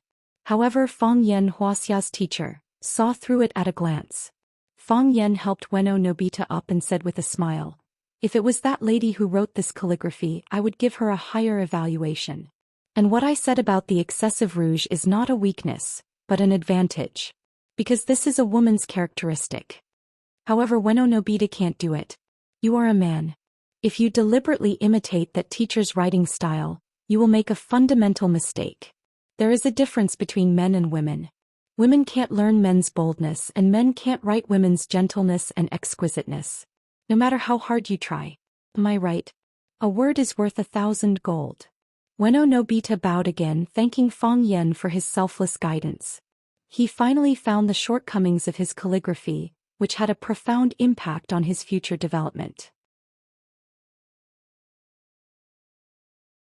Chapter 81. Calligraphy was like Buddhism, it was about enlightenment. Ueno Nobita's calligraphy was indeed beautiful, but he could feel that he had reached a bottleneck. He had reached the end of the road, but he could not find any other way out. They either stood still or walked back the way they came. Ueno Nobita did not want to see either. Today, Fang Yan's words had awakened him from his confusion and allowed him to have a clear understanding of the path ahead of him. He had found an exit and could gallop on another road. Was this not the happiest thing? The 2 bows represented 2 completely different meanings. The first was a courtesy to thank Fang Yan for his praise. The second time was filled with sincere gratitude and respect. Every word was worth 1,000 taels of gold. Seeing Fang Yan conquer Ueno Nobita with just a few words, Saburo Fujino's heart broke. What was wrong with these students? Why did they just give up and surrender so easily? What did I teach you all? Have you forgotten the samurai spirit? He had already lost the first round of the tea ceremony competition. If he were to lose the second round of the calligraphy competition, how could he face his Japanese parents? Saburo Fujino did not care about Ueno Nobita's attitude towards Fang Yan and said, "Ueno Nobita's calligraphy is flawed, but is Rosefinch's student's calligraphy not flawed?" Matsushima Ki also spoke up, "That's right. Fang Yan sensei, you just commented on Ueno Nobita's calligraphy. Now, you should also comment on Rosefinch's student's filial piety." Of course. Fang Yan nodded. To be honest, Xiao Pinqing wrote the word filial piety with the intention of using a trick. Because this is indeed the best word he has ever written. Of course, this is the mentality of any contestant. Ueno Nobita wrote, "Swallow the sword and abandon the bow." Did he not have the intention of using a trick? Yes. In his heart he would naturally feel that these were the few words he had written the best. Wuxia culture is broad and profound. Countless people were researching, countless people were learning and imitating. Fujino, sensei in front of us, was also a learner and researcher of Chinese culture. He studied poetry, songs, zither, chess, poetry, painting, the Book of Changes and the 8 trigrams. He studied everything he thought was worth studying. However, in my opinion, this research is only on the surface. It can't touch the core. What is the real culture of Wuxia? It was a traditional virtue that had been passed down for thousands of years. In 7 words, they were loyalty, filial piety, benevolence, righteousness, propriety, wisdom, and trustworthiness. These things could not be seen, nor could they be heard, but they were deeply embedded in the blood and marrow of every Wuxia citizen. As long as people were alive, they were alive. When a person dies, there will be countless successors. Filial piety is the most important of all virtues. Filial piety is a word that understands the shape and sound. The shape of this character was very ingenious. The upper half was half of the character Lao, while the lower half was the full character Z. The previous generation and the next generation merged into one. The son inherits the father, and the son can inherit his parents and follow his wishes. Fang Yan walked to the front of the bookshelf, pointed at Xiao Pingqing's calligraphy and said, "Let's look at the upper half of Xiao Pingqing's filial piety first. It is simple and unadorned, and the ink is vigorous. Doesn't it look like an old man with rich experience who dedicated his life to his children?" Hearing Fang Yan's words, everyone admired it seriously. They really saw something different in this character. Kindness, sincerity, dedication, selflessness, and sadness. Fang Yan pointed at the lower half of the character and said, "The old man is old, so he has a new son. Look at this upper half and the lower half, but only half of the character Lao is left. Where did the other half go? It was given to their children. Isn't that how parents are? The first half of their life is for themselves and the second half is for their children. Just like the song Where Has All Time Gone sings, you're old before you can enjoy your youth.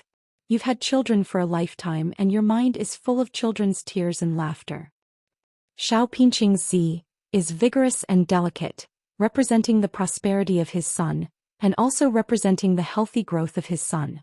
The layout of this filial piety is grand and the structure is clear. The ink is thick when it should be thick and light when it should be light. The brush is heavy when it should be heavy and light when it should be light. It has feelings, temperament, and structure. This is why I think Xiao Pingqing's calligraphy is better than Ueno Nobita's. "Thank you, Mr. Fang," Xiao Pingqing said gratefully. Fang Yan waved his hand, looked at Lu Chaoga, Matsushima Ji, and Duan Yujun and said, "Judges, I'm done with my comments. It's up to you to decide who is better and who is worse." Lu Chaoga and Matsushima Ji looked at each other. Lu Chaoga spoke first and said, "Principal Matsushima, you are the guest, so you should comment first." Matsushima Ji refused and said, "Mr. Duan should start first." Duan Yujun stood between the two writing tables, looked at Ueno Nobita's calligraphy, and then looked at Xiao Pingqing's calligraphy, looking hesitant. With so many people watching, the honest Duan Yujun was embarrassed to choose his family's calligraphy directly.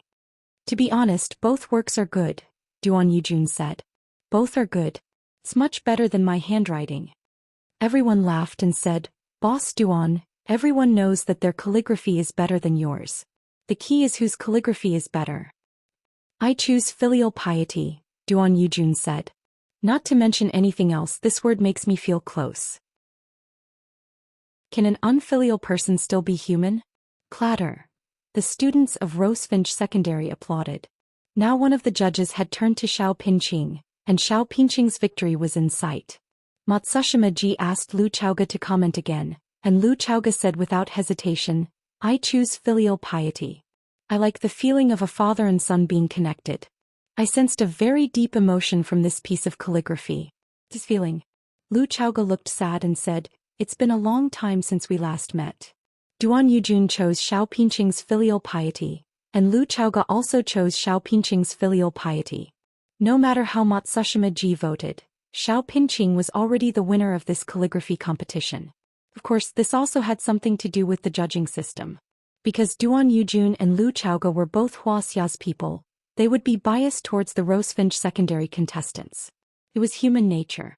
Matsushima Ji sighed softly and did not speak. Ueno Nobita walked to Matsushima Ji and bowed deeply to him. Then he raised his head and said, "Teacher, please grant me a request." "What is it?" Matsushima Ji asked. "Give this vote to my opponent," Ueno Daxio said. "I can feel the feelings he has when he wrote this calligraphy. I focus on the form and he takes both the spirit and the form into consideration. In terms of calligraphy cultivation, I am not as good as him." Matsushima Ji pondered for a long time, then patted Ueno Nobita on the shoulder and said, "Ueno Nobita, I promise you." "Thank you, teacher." "I'm sorry." "I'm not." Ueno Nobita smiled honestly. "Teacher, you can't imagine what I have gained from this trip to Huaxia. I can't wait to grind the ink and write. I can't wait to go back and tell my teacher, my mother, that I want to take a completely different path from her. She is herself and I can't be her. I can only surpass her. Good. Very good. Matsushima-ji also smiled happily. Ueno Nobita, congratulations. Thank you, teacher. Ueno Nobita bowed again. Matsushima-ji looked back at Lu Chaoga and said, this vote is for filial piety. Platter. The students all spontaneously applauded. Not only the students of Rosefinch Secondary, but even the teachers and students of Warren Secondary also applauded. In the second match, Rosefinch Secondary won again. It was lunchtime and Duan Yujun insisted on inviting the teachers and students of both schools for lunch.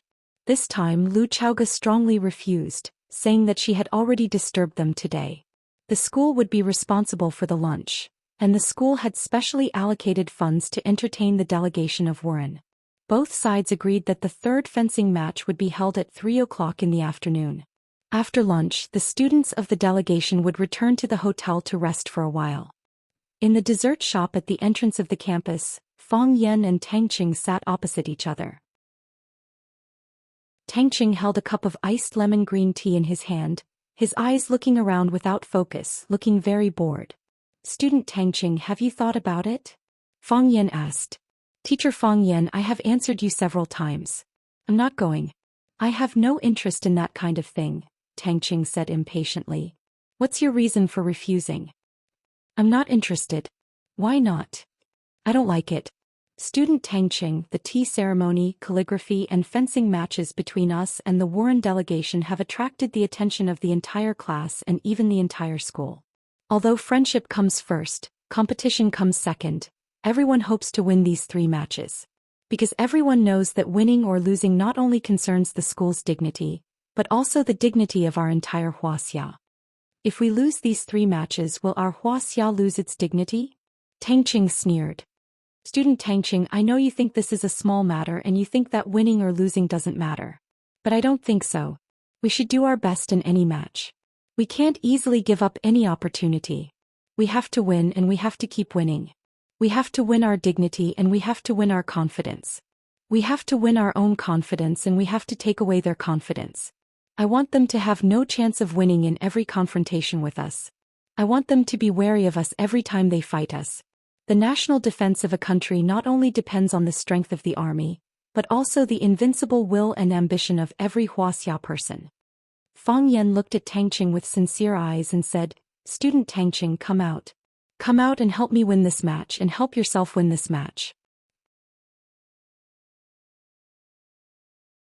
Chapter 82. Tang Qing was silent, staring at Fang Yan with a burning gaze. If I don't agree, does that mean I'm not patriotic? Tang Qing asked.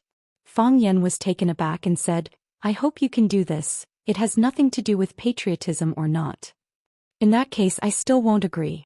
Tang Qing said with a sneer. Teacher Fang Yan, why should I agree? Why should I agree? You made me kneel to you in front of the whole class, you made me kneel to you in front of Qini Tian. Now just because of a few words you said, just because of your bluff, I have to stand up and work for you? When you did that, did you think about my feelings? Did you think about how I'll face the strange looks of the students in the future? Did you think about what kind of gossip I'll encounter in the future? What's more hateful is, did you think about how I'll pass the harsh scrutiny of Qini Tian? You can have whatever you want. You can do whatever you want. Everyone in the world has to revolve around you. Do you think you're the hero of a novel? Teacher Fang Yan, I'm not an idiot. I won't do it, I won't do it. No matter how extravagant your words are to make people's blood boil, I won't agree to it. I just want to see you lose. You can easily take away other people's dignity, why can't others take away your dignity? Anyway, this bet is between you and that Japanese teacher, what does it have to do with us? Tang Qing took a sip of the iced lemon tea, moistened his throat and said, besides, aren't you very good at fighting? If you're so good, can you go by yourself? If you go, I guarantee that no one can beat you. Fang Yan nodded and said, that's true. If I go, who on their side will be a match for me? But I can't do that. My identity is a teacher. If I were to fight, even if I won, they wouldn't be convinced. They would even think that our school doesn't have any outstanding students. If there's really no other choice, they would only send a teacher to fight. I can bear this misunderstanding and humiliation, but I can't tolerate my students being belittled and belittled by them. Mr. Fang is really great. Tangqing had a conflict with Fang Yan on the first day he entered class 9, so he had a grudge against him and was also on guard against him. Therefore he didn't believe a single word that Fang Yan said. Besides, Fang Yan had already won 2 rounds in a row. If he won the 3rd round, wouldn't Qin Yitian think that he was different? Tangqing was having a headache now. He didn't understand what kind of feelings Qin Yitian had for Fang Yan. It was impossible to say that it was love. He knew that a girl like Qin Yitian would not easily fall in love with any man. If that wasn't the case, why did she treat Fang Yan differently from others? Tangqing used to think that his competitors were students. He didn't expect that even teachers would be included. It's really tiring to have a girlfriend who is too outstanding, Tangqing thought in his heart. He felt like he didn't want to love anymore. Fang Yan waved his hand, looking carefree as if he had nothing to do with fame and fortune. It doesn't matter if I'm great or not. I'm just doing something that I can do. They sent a student to fight and we can only send one student to fight. We not only have to win but we also have to win them to be convinced. We have to convince them with force and then move them with virtue. Slapping them twice and making them think that we're good people. Don't think too much. I'm not talking about you. You're my student. How can I hurt you like this? You can refuse. You're right. No one has the right to interfere. Fang Yan sighed softly and said, however, what you said just now made me understand some of my shortcomings in my work. I'm still too young. I don't have rich experience as a student. If I changed the solution at that time, would the effect be better? This is something that I need to reflect and improve. Tangqing looked at Fang Yan in surprise. This guy is so easy to talk to? Is he indirectly apologizing to me? Do you think an apology can buy people's hearts? Impossible. Tangqing said. Don't get me wrong. I don't mean to apologize. I'm thinking if I slapped you twice on the spot that day, or if I directly knocked you down to the ground. Fang Yan. Tangqing shouted angrily. Is there anyone who begs people like this? Don't be angry. Let me finish. Fang Yan tried to persuade him. Isn't it better to be angry together? If I do that, you'll lose face and dignity. There won't be so many little girls around you anymore. The school hunk will no longer be you. Isn't that better? Fang Yan, don't go too far. Tangqing clenched his fists so hard that cracking sounds could be heard. Fang Yan looked at Tangqing's fists and said, Tangqing, I can't fight the Japanese student, but can't I hit you? You can't beat me at all. You know this better than anyone else. If you were me, what would you do when your own student takes the initiative to provoke you and humiliate you in front of everyone, or do something even more miserable? Pretend as if nothing had happened. Before I made you kneel, even if I wanted to think so, you might not agree to do it, right? I don't do anything. Kneel when you say so. Let you slap my face when you say so. Have whatever you want. You can do whatever you want. Have everyone in the world revolve around you. Do you think you're the male lead in a novel? Tangqing was furious. Fang Yan actually dared to repeat his own words. This shameless plagiarist. There's a cause and there's an effect. Revenge must be taken. I'm a teacher and you're a student. I welcome people with a smile, but you want to show off your uniqueness as soon as you come in. This is something that no teacher can accept, right? If you hate me because of this, I can only say that your thinking is too immature. If you're really mature, you should work hard to learn and beat me up. Look, you can't argue with me and you don't dare to beat me up. Someone like you has the nerve to be praised as the school hunk? If I were born 2 or 3 years later, what do you think would happen to you in Tangqing and Rosefinch Secondary? You'd just be a minion following behind me. As a teacher, I firmly oppose campus romance. The most important thing for a student is to learn. Of course, I know you may not be willing to listen to me. Qin Yitian stood up and won the tea ceremony. Xiao Pinqing stood up and won the calligraphy competition. Tangqing, if others know your choice, what do you think they will think of you? Do you think it's shameful for me to ask you to kneel down in public? Fang Yan sneered. That's not it. Far from it. Soon you'll know what kind of behavior is the most shameful thing. I'm not trying to put a label on you, nor am I trying to oppress you with my power. Tangqing, I don't like you and sometimes I even hate you. However, there's something I have to tell you. People living in this world must understand the true meaning of the phrase, a wise man's words are a fearful thing. This is my good intention, I hope you can accept it. After saying so much, let's review the first question. Tangqing, are you willing to stand up and accept the challenge? Tangqing's mouth was slightly open, unsure of how to answer the question. Fang Yan's fingers gently tapped the surface of the table twice and said, "I've been sitting in front of you for a long time, but you've never offered to buy me a glass of fruit juice. I'm also too embarrassed to buy it myself. That would make me look like a failure as a teacher. Tang Qing, in terms of respecting your teacher, you're really bad at it. I need to deduct your conduct points to remind you." After saying that, Fang Yan got up and left. Tang Qing stared at the half-filled cup of iced lemon tea in his hand, dumbfounded. Due to the 2 losses in the morning, Saburo Fujino was no longer as arrogant when he saw Fang Yan. His attitude was also not as tough. He took the initiative to greet Fang Yan and said with a smile, "Teacher Fang Yan, today's weather is quite good." Fang Yan raised his head and looked at the gloomy sky. He thought to himself that it might rain soon. Autumn in Flower City was a rainy season. Moreover, there were many showers. One minute the sun was shining brightly, and in the blink of an eye, it would be raining cats and dogs. Naturally, Fang Yan did not reject Saburo's good intentions. He said, "Indeed. Today's weather is quite good. Friendship first, competition second. This trip to Wuxia has given us a rich harvest. I believe that through this series of exchange activities, we will be able to deepen the friendship between our 2 schools, allowing the students to promote each other and improve together. This will allow them to become useful talents for society and humanity as a whole. Isn't this the real purpose of us holding these exchange activities?" "Yes, that is the case."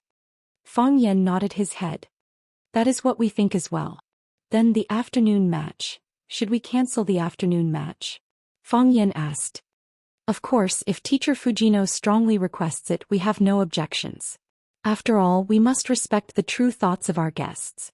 Besides, winning 2 matches in a row in the morning has already made us feel embarrassed. The leaders of the school and I have been hesitating. For this 3rd match, should we continue to win? If we were to do so, would it be a breach of etiquette? Etiquette and face, there are times when it is difficult to choose. However, Teacher Fujino's suggestion has solved our problem. So, I will go report this to the school leaders.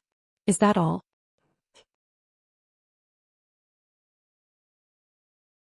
Chapter 83.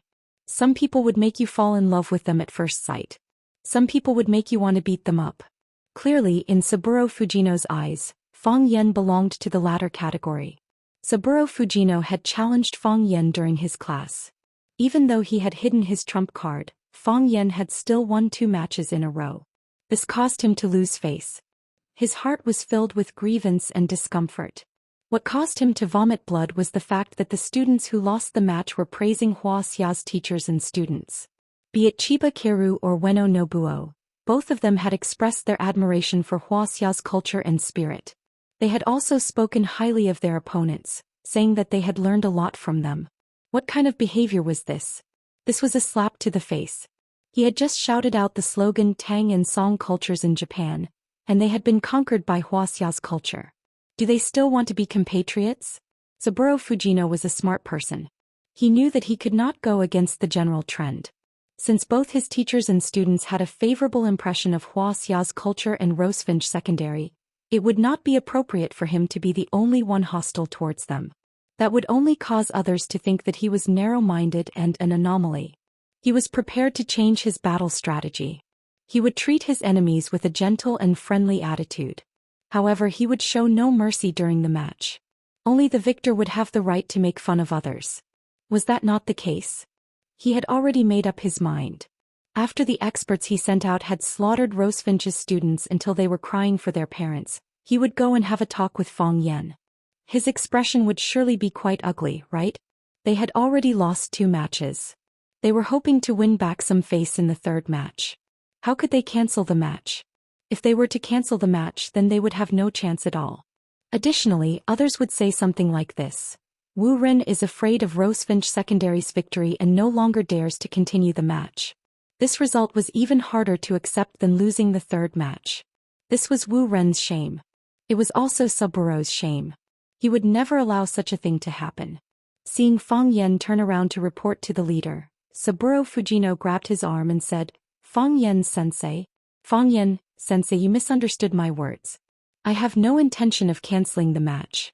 I mean, when will our afternoon match begin? Where is the venue?" "Not canceling the match?" Fang Yan turned to look at Saburo Fujino. Not canceling the match? Saburo Fujino turned to look at Saburo. Saburo Fujino suddenly realized something. A smile appeared on his face as he said, "Could it be that teacher Fang Yan wants to cancel the competition? How is that possible?" Fang Yan naturally had to deny it. "I've already told you about our concerns. We don't want our 3 consecutive wins to affect the deep friendship between our 2 schools. Of course, this will also affect Wu Ren's confidence. As the host of this event, we have to think more comprehensively and in the long term. To what we do and do things we need to finish. Is that not the case?" Saburo Fujino looked at Fang Yan and said with a smile, "I have heard that Rosefinch does not have a tradition of practicing swordsmanship. Could it be that Sensei Fang Yan wants to invite an expert from outside to accept the challenge? If that is the case, then we will have to surrender. This is Wuxia. If you want to find 3 to 5 experts, it will not be an issue." Fang Yan's face turned serious and he said, "Our Rosefinch does not have a tradition of practicing swordsmanship. However, that does not mean that our school does not have any experts. Sensei Fujino, you can insult me, but you cannot belittle my students. In view of your unkind words, I have decided to challenge you. Let's duel, the 2 of us, in the 3rd round of the fencing competition. I am just a scholar without the strength to even truss a chicken. However, the integrity of a scholar does not allow me to take even half a step back. Life or death is up to fate. I am willing to sign a blood contract with you." Listening to Fang Yan's words, Saburo Fujino's heart was slightly moved.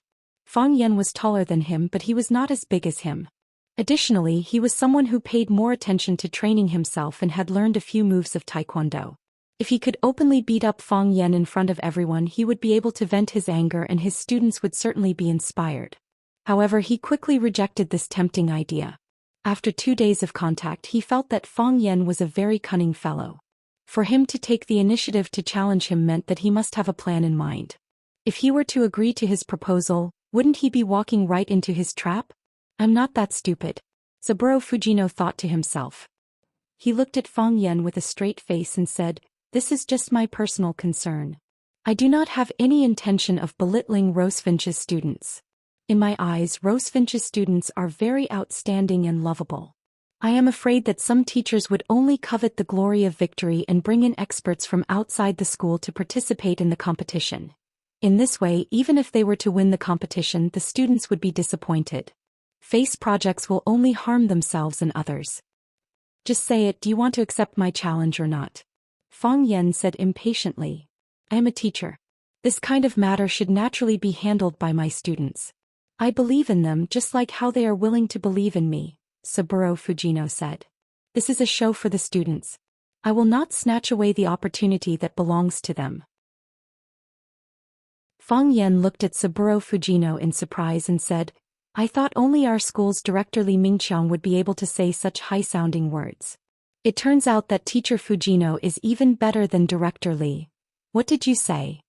"Teacher Fujino, you understand what I mean," Fang Yan smiled. "We are both language teachers. Our ability to understand words is deeper than others. Isn't that right?" Saburo Fujino felt like hitting someone again. He said, "There is no point in talking so much. Let's get ready for the competition. Our team members have already been chosen." "What about your team members?" "They have already been chosen," Fang Yan said confidently. "The kendo competition will be held in the school's taekwondo dojo. Like the art club, calligraphy club, literature club and gaming club, this was a club established by several students who loved taekwondo. Later, as the number of students participating increased, the school opened a dojo specifically for the taekwondo club to provide training for the students. When the members of Warren's delegation saw the logo of the taekwondo dojo, a strange expression appeared on their faces. Saburo Fujino glanced at Fang Yan and said with a smile, "Teacher Fang Yan, could it be that the people of Wuxia are more committed to promoting the development of taekwondo? Wuxia preserves its own unique cultural characteristics and is also willing to accept some foreign cultures. As long as it is of good quality and beneficial to our citizens, we are happy to accept and promote it," Fang Yan said in a tone that was neither servile nor overbearing. "Regardless of what kind of culture it is, it will only become a part of our Wuxia country and cannot replace the mainstream culture. Some people like to eat steak and spaghetti, but have you seen any Wuxia family that eats steak and spaghetti every day? Rice, steamed buns, stir-fried vegetables and stew are our common dishes. We have such confidence. Saburo Fujino smiled and no longer said anything. He knew that he was no match for Fang Yan when it came to bickering. The Taekwondo dojo was not closed to outsiders due to the competition today. Therefore, many students in Taoist attire could be seen practicing inside. Saburo Fujino pursed his lips when he saw the moves of the students and did not say anything. The president of the Taekwondo club, Luo Yi, walked over and took the initiative to greet Lu Chaoga. He smiled and said, "Principal Lu, the venue has been prepared. You can start at any time." Luo Yi was a high school student and an influential figure in the school. He was very familiar with some of the school's leaders and teachers. Her attitude towards Lu Xiaoga was one of respect and intimacy, unlike the other students who were afraid and reserved. Lu Xiaoga nodded and said, "Thank you for your hard work. Principal Lu, you are too polite. We are also a part of Rosefinch Secondary and should do our part for the school." Luo Yi glanced at the Warren inspection team and thought to himself, "I wonder if there are any experts on their side. I hope that the competition will not be too disappointing." Chiba Haomu, step forward. Saburo Fujino shouted in Japanese. As soon as he finished speaking, a short boy wearing a Japanese school uniform walked out from the crowd. The boy was about 1.6 meters tall. When he walked, his body swayed from side to side. His posture looked a little strange, but his steps were light and natural. His footsteps were light and quick, and his white cloth shoes made almost no sound when he stepped on the wooden floor. The boy had a cute baby face and the shape of his face was somewhat similar to Chiba Haomu's. Fang Yan looked at Chiba Haomu's expression and noticed that when she looked at Chiba Haomu, there was a gentle smile on her face. They should be siblings, Fang Yan guessed. Chiba Haomu noticed Fang Yan's gaze and nodded at him with a smile. He did not know if it was just a greeting or an affirmation that his guess was correct. Fang Yan smiled and quickly turned his head away. If someone with ulterior motives saw this, they would think that he was seducing a Japanese student. Chiba Haomu's brother naturally has the surname Chiba as well, Fang Yan thought to himself. He felt that the surname was somewhat familiar, as if he had heard it somewhere before. North Star One Blade Style? These shiny words suddenly popped up in Fang Yan's mind. North Star One Blade Style was a very popular swordsmanship school in Japan during the late Edo period. Its founder was Chiba Shizuku, the first master of the Chiba family and the founder of North Star One Blade Style. North Star One Blade Style set up the Black Martial Dojo in Nyanbashi, Edo. Together with Kishin Mishiru's Scholar Gakuen Dojo and Shinnora's Warrior Training Dojo, they were known as the three great dojos of Edo. Didn't that old drunkard and his family specifically mention North Star One Blade Style when he was explaining the world of swordsmanship? Their founder's surname was Chiba. So, what relationship did Chiba Haomu and her brother have with the Chiba family? Chapter 84. Fang Yan's guess was right. Chiba Keiru and Chiba Haomu were really siblings, and they were indeed the descendants of Chiba Josua. The North Star Ito Ryu was a famous Japanese sword technique that had been passed down for hundreds of years. As a girl, Chiba Kori was more inclined to enjoy the visual and sensory aspects of the tea ceremony. Chiba Takeshi was a male descendant of the Chiba family. He had been trained by the family in swordsmanship and physical fitness since he was young. Both of them studied at Warren High School, a famous private school in Japan. Both of them were well-known figures in the school. Chiba Kori was gentle, beautiful, and had an outstanding temperament. She was also the president of the school's tea ceremony club. She was the undisputed goddess of the school. Her status in Warren Senior High School was similar to that of Qin Etienne in Rosefinch. As for Chiba Haomu, he was adorable and skilled in swordsmanship. He was very popular with both boys and girls, and he had a group of hardcore supporters. This time, Saburo Fujino had taken the initiative to issue a challenge. Additionally, he had declared that he wanted to compete with Fang Yan in the way of tea, calligraphy, and fencing. Truth be told, he had dug a big hole for Fang Yan. Saburo Fujino had a clear understanding of the strength of his team members. They had a world-class tea master, a calligraphy master, and a kendo expert. If they were to compete in these three areas, wouldn't they be able to win 3 out of 3 matches? They would be able to trample Hua Xia's team into the mud, leaving not even their bones behind. He did not guess the beginning correctly, nor could he guess the ending correctly. Chiba Kori, whom he had high hopes for, had lost. Ueno Nobita had also lost. Now he had placed all his hopes on Chiba Haomu. Teacher. Chiba Takashi stood before Saburo Fujino. Saburo Fujino patted Chiba Haomu's shoulder. He wanted to say something, but there was an inexplicable sadness in his heart. After a long while he calmed down a little and said in a deep voice, "Please win." Chiba Haomu nodded with a smile and said, "I understand, teacher." Chiba Haomu understood. All the members of the Wu-Ren inspection team understood. They had already lost 2 rounds. If they lost the last round as well, then they would be shaved bald by Wuxia. This was a great humiliation. Hence, the other students of Wu-Ren University gathered around them. "Good martial arts, good luck. Good fight. You must win. Xianxia is good at martial arts. We believe in you." Chiba-san walked up to Chiba Haomu and smiled silently.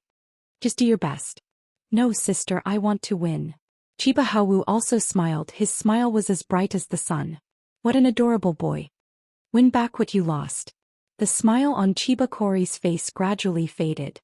She seriously looked into Chiba Haomu's eyes and said, "Little brother, don't mess around. This is war," Chiba Haomu said. "Sister, there must be a winner and a loser in a war. If it wasn't like that, then the battle between martial artists would have lost its meaning." "But, sister, no buts. Our family motto is courage and wisdom." Without hesitation, Saburo Fujino looked at Fang Yen and asked, "Teacher Fang Yen, our team members have stepped forward. How long are you going to hide your contestants?" Hua. A wooden door was pushed open from the inside. Tangqing, dressed in a white Taoist robe, walked out with a wooden sword in his hand. He said in a clear voice, "I've been waiting for you for a long time." Clatter. The students of Rosefinch Secondary immediately applauded. "Tangqing is so handsome. His outfit is really not bad. As expected of the school hunk. I can't help but admire him." I knew it was Tangqing. I heard that Tangqing's kung fu is very powerful.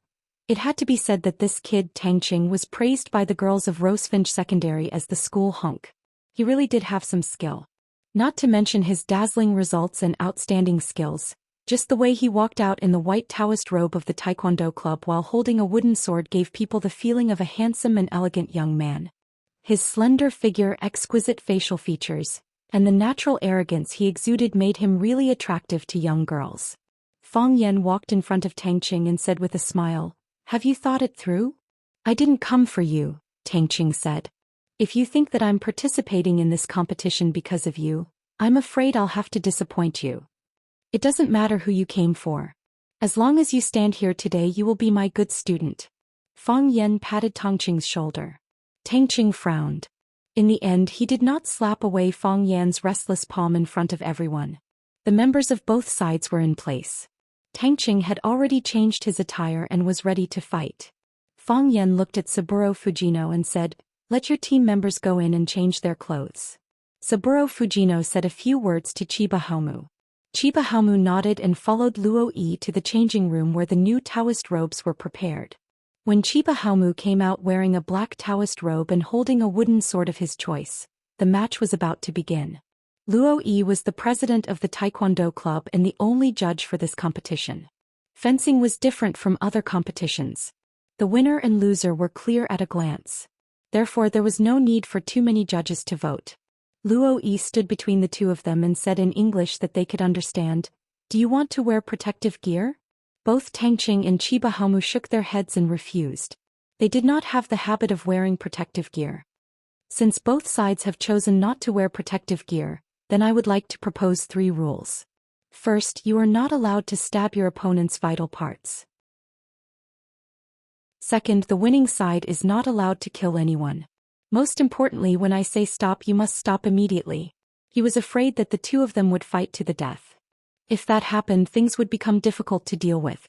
Although they were both using wooden swords, their fists could kill people. Not to mention, the wooden swords in the hands of these experts were not much different from real iron swords. Both Tangqing and Chiba Haomu nodded to show that they understood. Luo Yi took 3 steps back and said, "Members from both sides, salute." Tangqing and Chiba Haomu bowed to each other and performed the traditional etiquette. "Ready!" Luo Yi shouted. After the two of them had finished their preparations, Luo Yi shouted, "Ready!" Chiba Haomu was dressed in a black robe. He raised the wooden sword in his hand high, as though he wanted to cleave his opponent from head to toe. This was his usual starting stance, and it was also the stance that could best showcase his swordsmanship. Moreover, this move of his had a very famous name. It was called Silent Victory. The so-called silent duel meant that after the battle began, the victor would be decided before the bamboo blades in their hands struck each other. The other party didn't even have the chance to hit their own side, much less win. This move was imparted to the famous swordsman Takeyanagi Asashiro. Takeyanagi Asashiro was Chiba Haomu's opponent, but Chiba Haomu liked Takeyanagi Asashiro's fighting style very much. He had especially learned it. Tangqing was dressed in white. He looked relaxed and casual as he sized up the Rosefinch secondary team. The match was about to begin, but Qin Etian hadn't arrived yet. This made him feel both regretful and disappointed. One had to know that before he decided to participate in this competition, he had specially sent a message to Qin Etian. Could it be that Qin Etian's phone ran out of battery and was powered off? There were 3 ways to attack in Sword Dao: Killer Sword, Killer Move, and Killing Aura. Chiba Haomu's killing intent was released as he was ready to strike. His adorable face turned serious and his eyes were as sharp as an eagle's. He looked at Tangqing with killing intent. He was only waiting for an opportunity to kill in one strike. At this moment, Chiba Haomu was cold, completely different from the image he usually gave others. If the usual Chiba Haomu was an innocent and cute bunny, the current Chiba Haomu was like a wolf on the hunt. Qin Etian wasn't here, so the battle still had to continue. Tangqing was amused when he saw Chiba Haomu's expression. This kid is quite serious. He looks like he wants to kill someone. When the corners of Tangqing's mouth curled up, Chiba Haomu's chance had arrived. This was because he knew very well that when a person smiled, it was also when they were at their most relaxed. When the mood was relaxed, the body would naturally relax.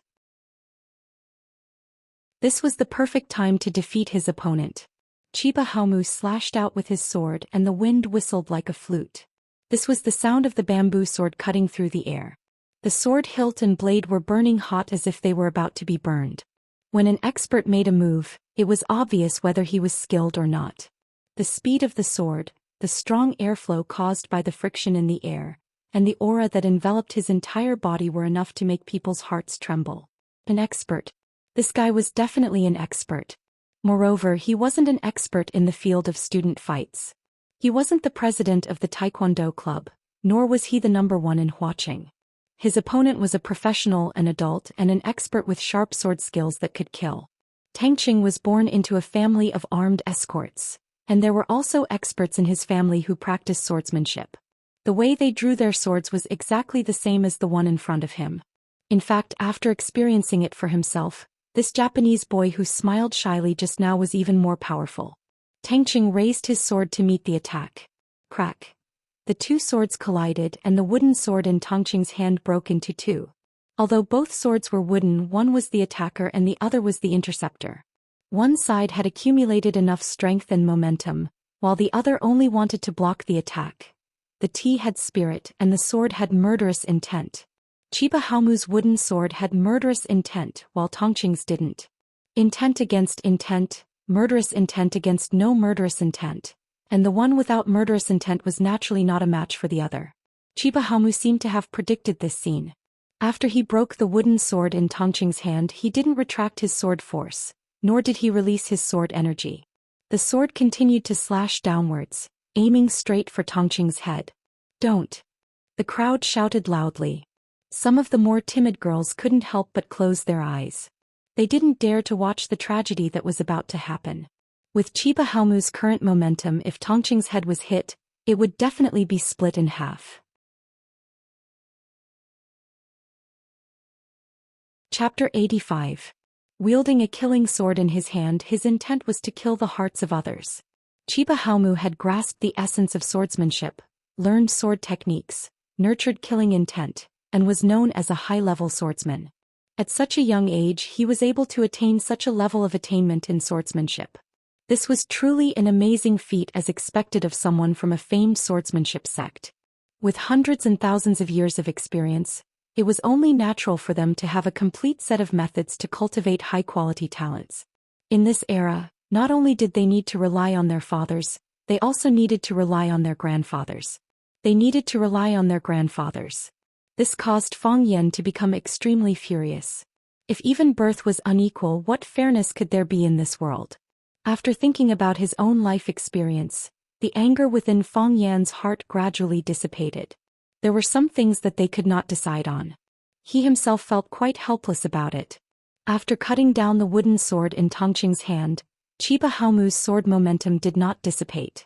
Instead, he increased his speed and pursued after Tongqing's head. If he were to land a direct hit, Tongqing's head would likely be cut into two, just like the wooden sword. Don't! The spectators cried out. Even Saburo Fujino, Matsushima Ki and the others were terrified. Although they wanted to win this match, they had no intention of injuring the students of the Fellowship Academy. If something were to happen to the students of Rosefinch Secondary, they would not be able to answer to their superiors when they return. Naturally, whether or not they would be able to return was a question that they would have to consider. Fang Yan frowned. This kid's swordsmanship is not bad, but his killing intent is too heavy. His sword move was a simple one. From the moment he cut down Tongqing's wooden sword to the moment he aimed for Tongqing's head, he did not change his move at all. However, his attack was faster and more ferocious. It appeared as though he would not rest until he managed to cut down Tongqing. Although Fang Yan did not have a good impression of Chiba Haomu, he did not shout out to stop him. He had tested out Tongqing's strength. If Tongqing could not dodge this attack, then he would be too disappointing. Mentality. The most important thing was one's mentality. If Tongqing remained indifferent, then Xianxia Haowu would undoubtedly be the winner of this duel. Luo Yi did not exercise the referee's right to stop the match. Originally, he had a cynical attitude, thinking that this was just a child's game. It was really boring. Luo Yi and Tongqing were friends, so he was quite clear about Tongqing's skills. If it weren't for the fact that Tongqing didn't like these troublesome things, the Taekwondo dojo would have been overturned by him countless times. He had sparred with Tongqing before, so he knew how big the gap between him and Tongqing was. He was just a hobby, but Tongqing was a professional. If the swordsmen chosen by the East Asians were not strong enough, they wouldn't even be able to cut vegetables for Tongqing. It wasn't until Chiba Haomu's sword cut straight at Tongqing's head that he felt a little burned. This was how war should be. Tongqing did not disappoint Fang Yan and Luo Yi's expectations. At the beginning he was a little careless. Compared with the opponent standing in front of him, he was more concerned about whether Qin Etian came to watch his match. Of course, it was necessary to defeat his opponent. He just hoped that when he defeated his opponent, his goddess Qin Etian happened to be watching from the side. When he defeated his opponent, Qin Etian could say, "Tongqing is so handsome," or smile sweetly at him. Just a smile was enough. However, Qin Etian did not show up at the match. This made him feel extremely disappointed. When he was in a bad mood, he couldn't help but feel a little down. When he saw the serious look on his opponent's face, he felt a little funny. It was also at this time that Chiba Haowu launched an attack. When Tongqing's wooden sword broke, he was lost for a moment. Before his brain could react, his body had already made the necessary response. He gripped the broken hilt with his right hand and used the hard hilt to block Chiba Haowu's wooden sword. His left hand had already grabbed the broken slender sword that had yet to fall to the ground. Clang! Tongqing's wrist strength was amazing. When he blocked Chiba Haowu's slash with one hand, his left hand grabbed the wooden sword and stabbed it at Chiba Haowu's abdomen. When these two guys fought, they would not stop until one of them died. Chiba Haowu knew that he had met an expert with extremely strong reflexes, so his sword would be useless. He retracted his sword and retreated. Only then did the distance between the two widen. Chiba Haowu gripped his sword with both hands again and raised it high above his head. Tongqing looked at the broken sword in his hand with a serious expression. His eyes also became unprecedentedly serious. They knew that his opponent was an expert worthy of respect. "Tongqing, do you want to change your sword?" Wu Yi asked. He was the referee, so he was naturally willing to make things easier for Tongqing. Luo Yi could also see that Chiba Haowu was very powerful. If Tongqing kept using a broken sword, he might really be taken advantage of by this Japanese. Tongqing shook his head. "No need. If he doesn't change his sword, I won't either." "Be careful," Luo Yi warned. He didn't force the issue. Tongqing threw the broken sword in his left hand to the ground, leaving only the broken sword in his right hand. The wooden sword split down the middle. Part of it fell off while the other part remained on the hilt. Thus, the sword hilt became a sharp dagger. Using a short sword against a long sword would definitely be disadvantageous in terms of distance and gravity. However, as long as Tangqing could get close to Chiba Haowu and attack him at close range, the long sword in Chiba Haowu's hand would become a burden. Clang! The two charged at the same time. Chiba Haowu did the same thing as before, slashing down with 180 degrees of gravity. The difference was that he was faster and the angle of his attack was more strange and tricky, making it difficult to guard against. Tangqing dodged to the side, the short sword in his hand stabbing toward Chiba Haowu's left ribs. So, the long sword in Chiba Haowu's hand quickly changed from a heavy slash to a horizontal slash, slashing toward Tangqing's neck. Tangqing's steps were graceful, and his body had already moved out of the attack range of the wooden sword. Both of them were young and full of vigor, wanting to win this match. Chiba Haowu's advantage lay in his speed and ruthlessness while Tangqing's advantage lay in his agility and steadiness. The two of them fought with speed and the flashes of their swords and blades dazzled the onlookers. Fang Yan glanced at Saburo Fujino, who was standing beside him, and found that he was staring at Tangqing with a surprised look on his face. Clearly, he didn't expect that a random student that Fang Yan had found would have such ability. He was actually able to fight invincible Wu Ren's Chiba Haowu to a draw. Originally, he thought that Qin Xiaolian was scheming against him. Could it be that Qin Xiaolian wanted to make him sad again? Saburo Fujino noticed that Fang Yan was looking at him and asked in a whisper, "This student, is he Rosefinch's student?" Of course, Fang Yan nodded his head with absolute certainty. His name is Tangqing. You can take a look at the list of students in our class. As Fang Yan spoke, he pulled out a list from his pocket. Pointing at number 42 Tangqing, he said, "That's him. He's the last one." Saburo Fujino's small eyes began to spin. Could it be that he had deliberately added Tangqing's name on the list in order to deal with my inspection? I know what you are suspecting. As Fang Yan spoke, he pulled out a student ID card from his pocket and said, "Look, this is student Tangqing's student ID card." Saburo Fujino accepted the student ID card and inspected it. It was indeed Tangqing's photo. His name and other information were all authentic. But isn't this student ID card a little too new? Did it just get done? It was true that Tangqing's student ID card had just been completed. He had been transferred from Class 1 to Class 9. Naturally, he needed to report it to the school. The school would also need to issue a new student ID card for him. Fang Yan knew that Saburo Fujino was a paranoid person.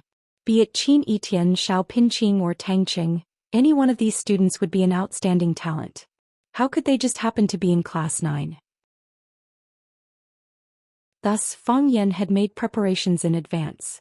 He had brought along the relevant ID cards of these students. Weren't you suspicious? You're welcome to check it out.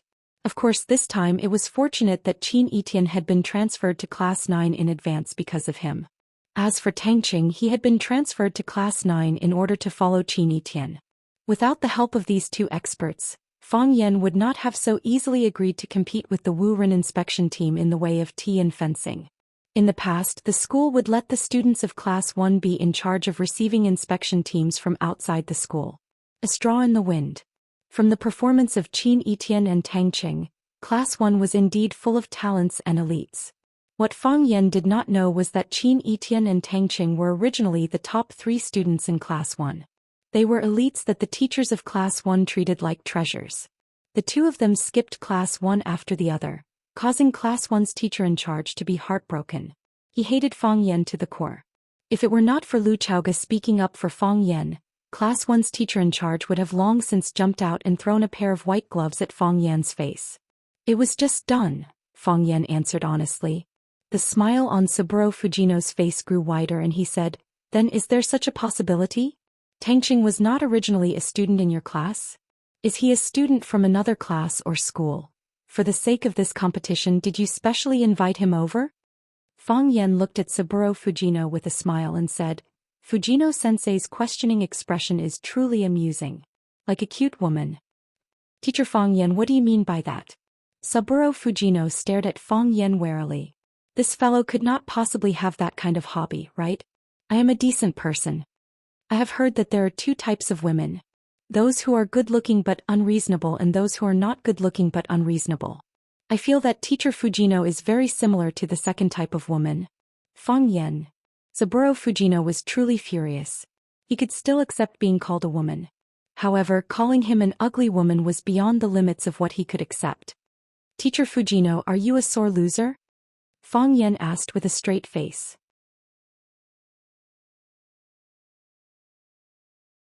Chapter 86. Who is a sore loser? Saburo Fujino was like a rabbit that had its tail stepped on as he screamed out. If that is not the case, why would Teacher Fujino keep picking on such minor flaws? I cannot help but suspect that Teacher Fujino is looking for an excuse for his own failure. Fang Yan sneered.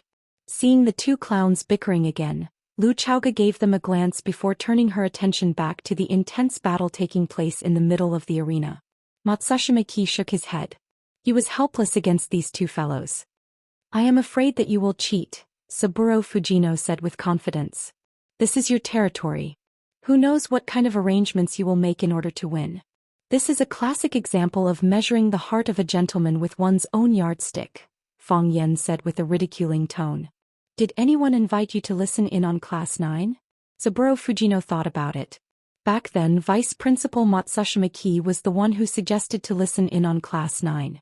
When Matsushima saw that Fang Yan was able to become Rosefinch's language teacher at such a young age, he became curious and suggested to listen in on Class 9.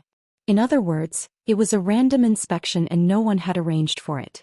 No, Saburo Fujino said. Who suggested the tea ceremony, calligraphy, and fencing competitions? It was me. If that is the case, shouldn't I be the one questioning the school's deliberate arrangements? Why are you questioning us? Fang Yan said with a chuckle.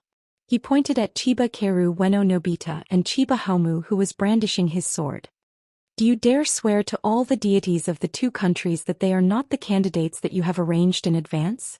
Or is it because you already knew that there was such an expert in your team?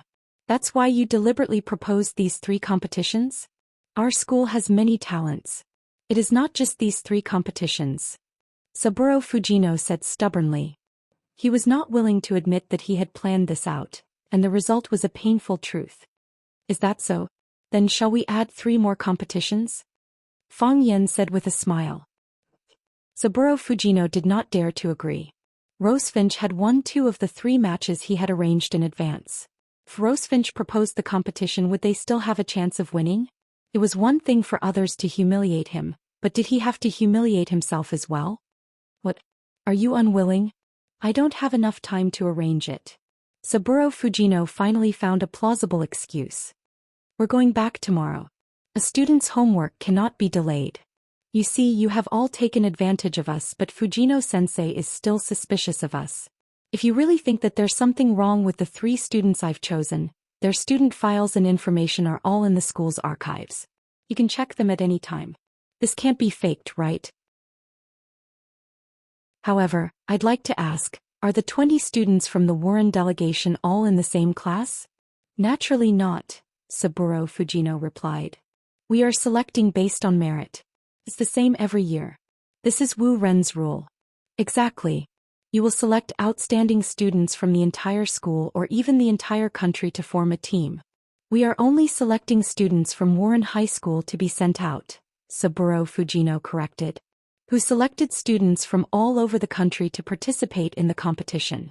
Was there a need for that? Who knows what happened to you all in Japan? I have no way of checking their student IDs and files. Fang Yan waved his hand. Saburo Fujino felt as though he had been stabbed in the chest. The feeling of being drenched in blood. You are sending outstanding students from all over the country to compete against students from the same class. Do you feel guilty for doing this? Fang Yan said with righteous indignation. Although we know that this is unfair to us, we did not refuse. Why? Because we consider you all as our guests, our close comrades. But Fujino-sensei, how did you treat us? Is this how East Asians treat their friends? I'm sorry. Saburo Fujino was deeply moved and he blurted out those 3 words. After saying those words, Saburo Fujino reacted. Why did I have to apologize to him? This fellow's stomach is full of evil tricks. Who knows which of his words is the truth and which is the lie? Fujino-sensei, you are able to recognize your own mistakes and be a narrow-minded person. Moreover, you are willing to sincerely apologize to me. Fang Yen held Saburo Fujino's hand and said with a sincere face, I will consider accepting your offer. As the two of them were bickering, the battle between Chiba Haomu and Tang Qing had reached its climax. Luo Yi followed closely behind Chiba Haomu and Tang Qing, shouting incessantly. Occasionally he would even shout out words like good sword, despicable sword. It was as though he was the one participating in the battle. The baby-faced Chiba Haomu had entered a berserk state. His hair was disheveled and his eyes were sharp. The black Taoist robes he wore fluttered in the wind. Every step he took forward or backward would cause the wind to howl. He had inherited the essence of the North Star one-blade style. His sword attacks were simple but the angles were strange. Every one of his sword attacks was aimed at the vital spots of his opponent. Add that to his ghostly speed when moving at full speed, it was impossible to defend against his attacks. Tang Qing's deep foundation came in handy at this moment. He was able to deal with the myriad of changes by remaining unchanging. His body was tall and his movements were slow. Standing there he was like a target, allowing Chiba Haomu to attack him from all directions, making him extremely busy. Tang Qing changed his strategy. Originally he had wanted to fight Chiba Haomu with speed and end the battle in the shortest amount of time possible. That way he would look more handsome. However, when he found that he could not defeat Chiba Haomu in a short amount of time and that Chiba Haomu was better at speed than him, he knew that something was amiss. Rhythm. Everyone had their own unique rhythm. This was also the rhythm that they were best at. Chiba Haomu liked speed but Tang Qing's foundation was solid. Additionally, his swordsmanship was methodical, making it more suitable for him to stay still. He could not follow Chiba Haomu's rhythm. He wanted to control the rhythm himself. Or rather, he wanted to make full use of his own rhythm. Thus, it became a situation where one was fast on the offense and the other was slow on the defense. It was precisely because both of them made full use of what they were good at that the battle was so exciting. The long sword in his hand swung down with great force, aiming for Tang Qing's face. Tang Qing blocked the attack with his short dagger. He took a few steps forward and directly crashed into Chiba Haomu's chest. Chiba Haomu's sword was raised in the air. His chest was empty and he lost control of his inner line. However, he changed his moves extremely quickly and viciously. Whoosh! The wooden sword in his hand made a 180-degree turn.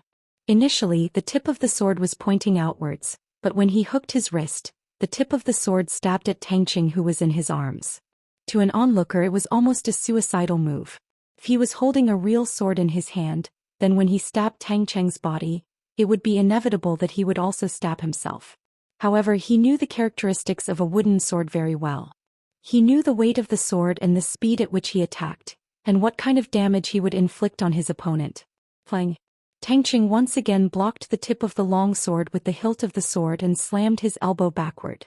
Chiba Haomu had two choices now. He could either endure the elbow attack and persist in stabbing his long sword into Tang Qing's chest. Or he could dodge the elbow attack and his suicidal attack would be nullified at the same time. Chiba Haomu chose the former. In a battle where both sides were evenly matched, the only thing left to do was to make a choice. A smart person would kill 1,000 enemies at the cost of 800 of himself, while a fool would kill 800 enemies at the cost of 1,000 injuries.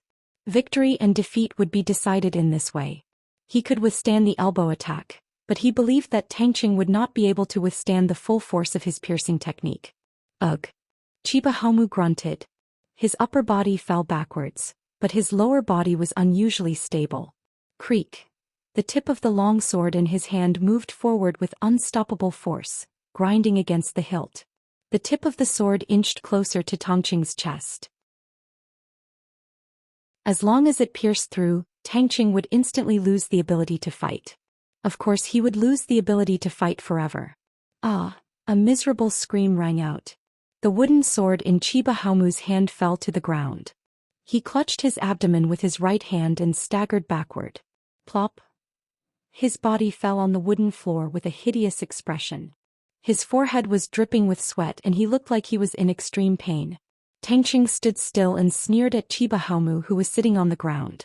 The sword hilt that he had been holding in his left hand to block the tip of the sword had been transferred to his right hand, and red blood was seeping out from the blade. Chiba Haomu. A group of people rushed over and surrounded Chiba Haomu. Saburo Fujino rushed to the front of Tangqing and roared, "Kid, you bastard! What did you do to him? What did you do to him?"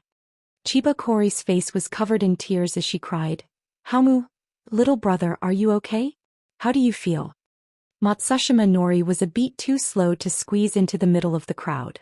Her expression was ugly as she stared sharply at Lu Chaoga and said, "If anything happens to my student, we will definitely seek justice." Lu Chaoga calmly looked at Matsushima Nori and said, "We also don't want this to happen. Of course, I will respect any choice you make." Tangqing walked to the front of Fang Yan and threw the sword hilt in his hand to the ground. He said in a free and easy manner, "I won." After saying that, he turned around and left. "Careful!" Someone shouted. Chiba Haomu, who was lying on the ground a moment ago, jumped up and stabbed the sword in his hand at Tangqing's back. This kid's eyes were bloodshot.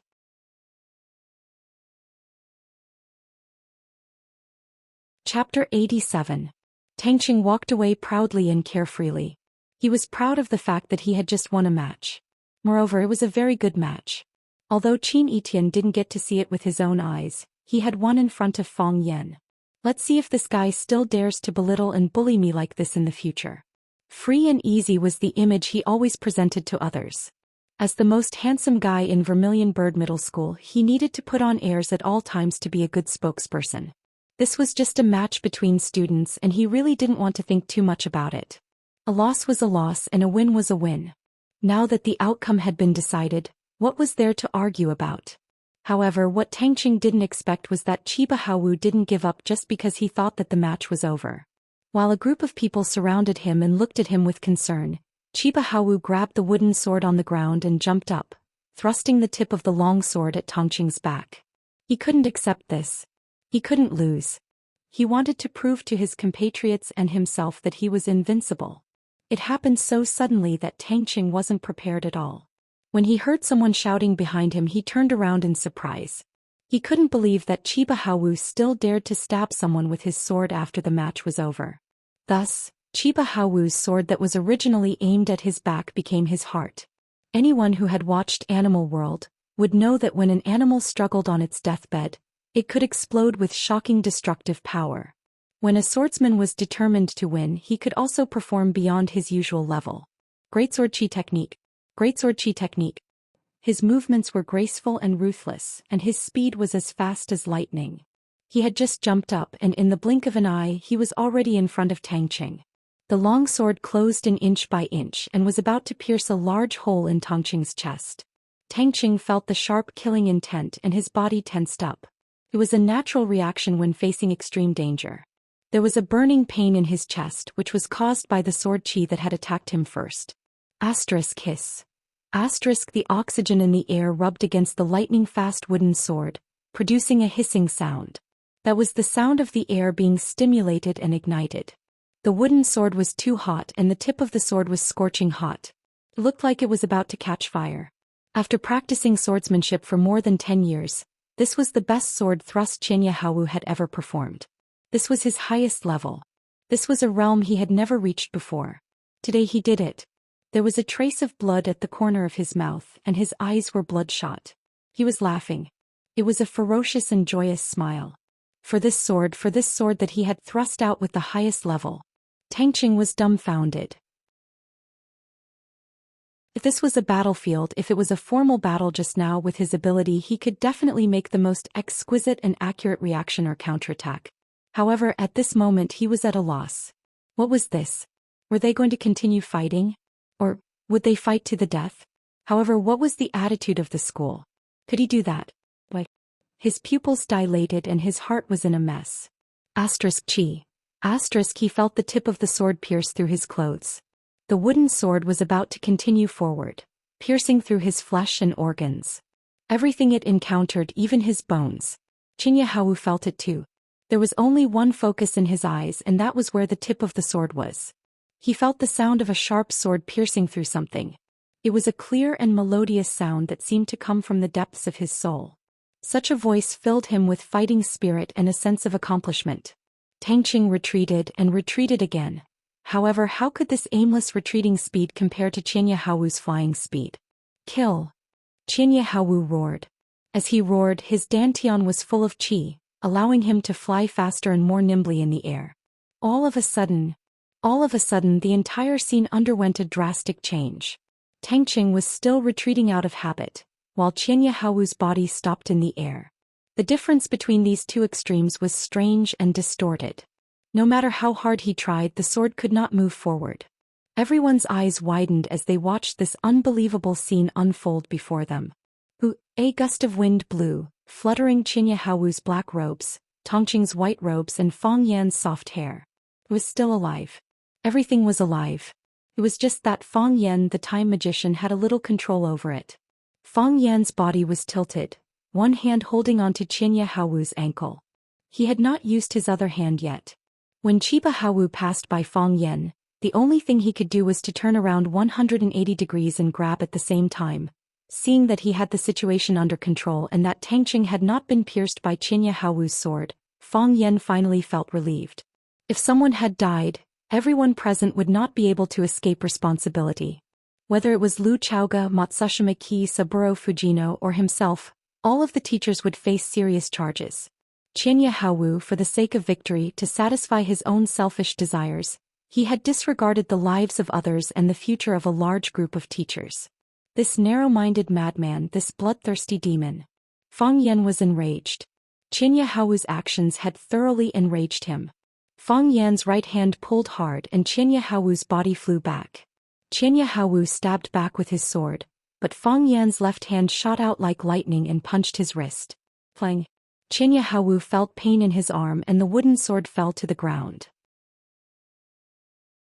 After using the power of Tai Chi to dissipate the remaining power in his body, Qian Haowu became Fang Yan's meat target. He grabbed Qian Haowu's calf with one hand, and with his left foot as the axis, he kicked with his right foot. His body immediately spun and Qian Haowu's body, which was still in the air, spun with him. Fang Yan's right foot kicked again and they spun even faster. Thousand-faced spinning top. At first Fang Yan needed to borrow external force. But when their bodies spun at a certain speed, Fang Yan became the axis, and Qian Haowu became the pendulum. Now Qian Haowu's body was dragging Fang Yan to spin. Whoosh, whoosh, whoosh. Everyone could only hear the whistling wind like an electric fan spinning at a high frequency. In the beginning they could still see Fang Yan's cold face and Qian Haowu's frightened eyes. Soon they became a shadow of the wind. They were standing in front of you but you couldn't see them clearly. They had countless faces swaying in front of you and your eyes couldn't take them in. This time it was the people around them who were worried about Qian Haowu. Let go of Qian Haowu. Let go of him, Fang Yan. What are you doing? Principal Lu, ask your teacher to let go of him. Lu Chaoga's face was as cold as frost and she said in a cold voice, my students are rational and so is my teacher. I have full confidence in them. Lu Chaoga was fighting back. I have confidence in my teacher and students. But do you have the same confidence? If you have confidence in your students, then what kind of behavior did the scene that just happened in front of your eyes belong to? Matsushima Nori was speechless and after a long time he said, we have to find a gentler solution. Chiba Haowu was really frightened and she ran over to grab Matsushima Nori's hand saying, Principal, please save Qian Haowu. Please save Qian Haowu. Matsushima Nori glanced at Fang Yan who was still spinning in circles and shook his head indicating that there was nothing he could do. She couldn't go up and beat up Fang Yan, could she? Chiba Haowu ran to Lu Chaoga and said in English, Principal, I apologize. I know Qian Haowu. He's too ridiculous but he's just a child. But he's still a child, please save him. Everyone has to pay the price for doing something wrong, Lu Chaoga said with a straight face. After saying that she felt that it was a little familiar. Who said that to her? Fang Yan spun faster and faster as if he had really turned into a spinning top. If the little flags on the Spring Festival Gala were to spin at this speed, they wouldn't even last 10 minutes. When they reached a subtle speed, Fang Yan suddenly let go of Qian Haowu's ankle. Qian Haowu was like an arrow that was shot out, flying forward quickly. Before Chiba Haowu could rejoice, she saw Fang Yan running in the direction where Qian Haowu was flying. Fang Yan ran forward and when his toes touched the ground he bounced up and landed without a sound. He was running on the ground while Qian Haowu was flying in the air. From a bystander's point of view, it looked like Fang Yan was running with Qian Haowu on his back. Of course, Fang Yan wasn't running with him on his back. He had other uses for his hands. Bang bang bang. His fist shot out like lightning, hitting Xianxia's head, face, chest, abdomen and every other part of his body that he could reach. With each punch, Xianxia's body would rise and fall at an even faster speed. Fang Yan punched again and sent Xianxia flying higher into the air. The dojo was huge. Fang Yan pulled Xianxia's body from the entrance to the inner wall. Seeing that Xianxia's head was about to hit the wall in front of him, Fang Yan suddenly did a 180-degree handstand. With both hands on the ground, he kicked with his right foot at lightning speed. Bang, what a beautiful shot. Xianxia's body flew high into the roof of the dojo and then fell at a speed that was difficult to see with the naked eye. Clang. His body fell heavily on the wooden board and he landed face first on the ground with his butt facing the sky. He didn't move or make a sound for a long time. The entire venue was silent. Everyone stared at Fang Yan with widened eyes. They looked at the handsome and tall man standing in the middle of the dojo. Was he a Superman hidden in the human world?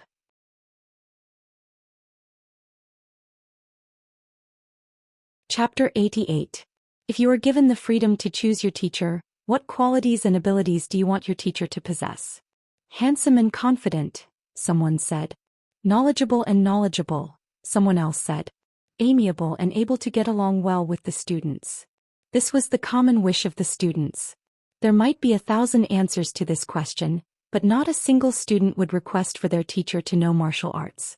Martial arts was one of the traditions of Wuxia and one of the labels of Wuxia's culture.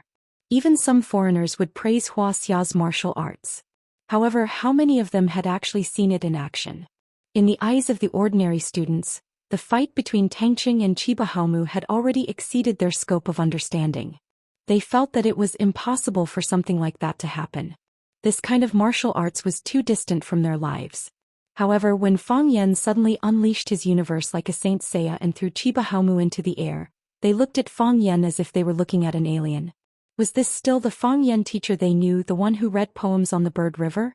Was this still the Fang Yan teacher who led them to the alley to learn Alley in the Rain? Was this still the Fang Yan teacher who was sharp with his words, lively and interesting in class and looked like the big brother next door? The students were all filled with admiration and worship. Their bodies were trembling and they were so excited that they could not control themselves. Matsushimaki's face was filled with shock as he stared at Fang Yan for a long time. He had even temporarily forgotten to check on Chibahaomu's injuries. Is there anything else I don't know? Lu Chaoga murmured as she looked at Fang Yan's eyes thoughtfully. Although she had not known Fang Yan for long, she believed that she had some understanding of him. Talented, arrogant, quick-witted and courageous. What she saw today had overturned her understanding of Fang Yan. She knew that the Fang Yan she had seen before was only the tip of the iceberg. What else was he hiding? Saburo Fujino's body was trembling. It was not surprise or admiration but anger. This bastard, this guy who deserves to be struck by lightning, he has challenged me time and time again. Is this the weak scholar he was talking about? Is this what he meant by being powerless? Saburo Fujino could imagine it. If he had accepted Fang Yan's challenge, even if it was just once, the one lying on the same spot as Chibahaomu would be him. When he thought of Xianxia, he also thought of the situation they were currently facing. Saburo Fujino quickly rushed over to the spot where Chibahaomu had fallen. He grabbed Chibahaomu's shoulder and shook him. Chibahaomu, how are you? Wake up. Hearing Saburo Fujino's shout, the others reacted. Kei Matsushima, Chiba Keru and the teachers and students of the Warren investigation team gathered around him. They looked at Chibahaomu's body worriedly. Even now, his eyes were still closed and he did not move at all. He didn't know what was going on. If you continue to shake him, his bones will fall apart, Fang Yan said coldly. He just couldn't understand why some people would hug and shake someone when they saw someone fainting on the ground. Didn't they know that this kind of action could sometimes kill someone? After the high-intensity exercise earlier, Fang Yan had vented out most of the anger in his heart. He was also a martial artist.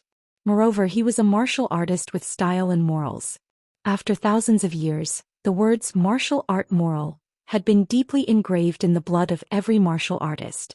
Regardless of whether it was a sect or a family, martial artists must first cultivate their morals. If one's morals were not right, one's martial arts would not be pure. Those who learned martial arts and used it to harm others would be known as demons in the past. Now they would be known as scum. Fang Yan was strict with himself and he abided by the ancient spirit of martial art moral. Thus, when he saw scum like Chiba Haomu appear, his mood was particularly bad. Such a person was in ancient times, everyone would have the right to punish him. Moreover, the consequences of Chiba Haomu's actions were too serious. He only wanted to win, he only wanted to stab out with his sword. If he were to succeed, how would they end up? How would Rosefinch Secondary end up? How would his dearest, most respected and most beloved Lu Chaoga end up? For a moment, Fang Yan's rationality was overshadowed by his anger. He gulped down a mouthful of saliva with the smell of blood. Thus he spun, chased and sent him flying with a kick. Only by doing so would his heart feel better. Hearing Fang Yan's words, Fujino Saburo quickly loosened his grip on Chiba Haomu's shoulder. Fang Yan. Fujino Saburo shouted at Fang Yan. Fujino-sensei, do you want to reason with me? Fang Yan stared at Fujino Saburo with a sharp gaze and spoke in an unfriendly tone. Fujino Saburo was a little afraid of Fang Yan. Teacher Fang Yan. Matsushima Ki's voice was calm. However, it was clearly more intimidating compared to Fujino Saburo's shout. What happened to Chiba Haomu? If anything happens to him, you will bear all the responsibility. If he does not die, I will bear all the responsibility. If he dies, the school will bear all the responsibility, Fang Yan sneered. Similarly, if anything happens to my student, you will also bear all the responsibility. Fang Yan turned to look at Tang Qing and asked, You have not fainted yet. What? Tang Qing looked at Fang Yan with a confused expression. So many things had happened so suddenly that he was still in a daze. Wasn't it just a friendly match? How did it end up like this? Don't you feel dizzy and your internal organs are on fire? Don't you feel like you are about to faint? Fang Yan asked. Only then did Tang Qing understand. He clutched his chest and shouted, My heart is in so much pain. I cannot take it anymore. I cannot take it anymore. Plop. Tang Qing shamelessly lay down at the entrance of the building. His posture was very unsightly. Fang Yan pointed at Tang Qing, who was lying on the floor, and said angrily, This was originally a match to deepen our understanding and friendship. Our side has always adhered to the principle of friendship first, competition second. We have always been respectful and modest, courteous and restrained. What did you do? Ambushing someone when the match is already over, what kind of behavior is that? This is a shameful behavior, a shameless behavior. Chiba Haomu's sneak attack caused our team member to be seriously injured and he is currently unconscious. If anything happens to Tang Qing, we will use the most severe and violent means to demand justice. Rosefinch is not someone that can be bullied so easily. Saburo Fujino and Ki Matsushima exchanged glances and understood the meaning behind those words. Fake injuries. They knew that Tang Qing had deliberately lied down on the floor and his injuries were not that serious. However, if they insisted that Chiba Haomu's sneak attack caused Tang Qing to be seriously injured and that he was still unconscious, there was nothing they could do. They could not just run to the sickbed and point at Tang Qing and shout that he was faking injuries and that he was actually fine. Whether his body was injured or not, they could easily find out. Whether his head was injured or not, how could they be sure? Ki Matsushima looked at Lu Chaoga, implying that she needed to make a decision on this matter. After all, this happened in Rosefinch's territory. Lu Chaoga looked at Fang Yan and said, Send the injured team member to the hospital for treatment? Fang Yan nodded and said, Of course. However, this matter is not over. When Tang Qing opened his eyes, only Fang Yan was sitting beside him. The others had all left. Tang Qing's injuries were not serious, but they were not light either. Although Chiba Haomu's sword did not pierce through his body, it did cut his flesh. If Fang Yan had not grabbed Chiba Haomu's ankle, the consequences would have been terrible. In addition, he had exercised too much in the afternoon. As he was undergoing one checkup after another, he unknowingly fell asleep. When he woke up again, his exhaustion disappeared and he felt much better. Don't be so fast. Fang Yan said. If Chiba Haomu is unconscious for 1 day, you will be unconscious for 2 days.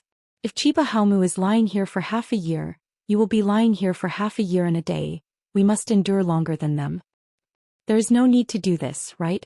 Tang Qing said with a bitter face. If what Fang Yan said was true, Chiba Haomu would not recover after half a year. Would he really have to spend half a year on the sickbed? He felt that he would go crazy. Moreover, how could he pursue Qin Etienne while lying on the sickbed? If Qin Etienne was snatched away by another boy while he was lying on the sickbed, who would be responsible? He was a boy with dreams and goals. There were too many things for him to consider. Who am I? Fang Yan pointed at his face and asked. Fang Yan. Tangqing looked at Fang Yan with a puzzled expression. What was wrong with this guy? Did he not even know who he was? Teacher. The language teacher of class 9.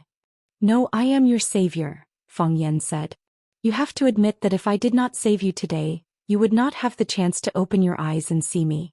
You would not have the right to breathe the air in this ward that is not considered fresh, let alone talk to me. Am I right? Yes. Tongqing's heart was extremely bitter. He owed Fang Yan a favor, a huge one. I beat up Chiba Haomu for you, right? Yes. Although I am not someone who expects others to repay favors, if Chiba Haomu does not recover, Wu Ren will definitely hold me responsible. If they hold me responsible, I will be in a lot of trouble. Of course, if your injuries are more serious than his, they will not have the right and face to trouble me. Tell me, how are you going to repay me for saving your life? If Chiba Haomu is in a coma for 1 day, I will be in a coma for 2 days. If Chiba Haomu is in a coma for half a year, I will be in a coma for half a year and a day, Tangqing said with a sad face. Fang Yan patted Tongqing's shoulder and said, as expected of my Fang Yan's student. When I first saw you, I felt that you are a good man who will never go back on your word.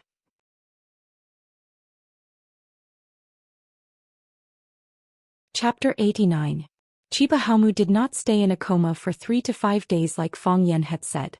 He woke up on the night of the accident. He opened his eyes and looked at the white ceiling with a dull expression. No one knew what he was thinking. Chiba Haomu sat beside Chiba Haomu, her beautiful eyes staring at him without blinking. Her face was calm and she did not appear particularly happy because he had woken up. Matsushima Ki and Saburo Fujino exchanged glances. Matsushima Ki then signaled Saburo with his eyes. Despite his reluctance, Saburo Fujino walked over to stand before Chiba Haomu and asked in a soft voice, "Student Chiba Haomu, do you feel better?" Chiba Haomu did not answer, as if he did not hear his teacher. Saburo Fujino turned to look at Matsushima Ki and continued, "If you feel any discomfort in your body, you must tell us immediately. We will find a doctor to check on you." Chiba Haomu still did not answer. Saburo Fujino quickly walked to Matsushima Ki and whispered, "Principal, Chiba Haomu's condition is not optimistic. Is there something wrong with his mind?" "Give him some time," Matsushima Ki said. She glanced at Chiba Haomu and said, "Teacher Fujino, let's go out first." "Okay," Saburo Fujino replied. Matsushima Ki patted Chiba Haomu's shoulder and said, "I will leave Chiba Haomu to you." Chiba Haomu stood up and bowed deeply to Matsushima Ki. Matsushima Ki sighed and said, "Don't worry. We will take care of this." It was late at night and the corridor was empty. It was abnormally quiet. Saburo Fujino closed the door and said angrily, "Principal Rosefinch is too much of a bully. How can a teacher participate in a competition between students? It is one thing for a teacher to participate, but he also beat up a student. We must seek justice for Chiba Haomu. Otherwise, Warren Senior High School's reputation will be tarnished. How can we face our peers at Warren Senior High School?" Matsushima Ki nodded. "Then Teacher Fujino will seek justice for Wu Ren." Principal Matsushima Ki. Saburo Fujino looked embarrassed.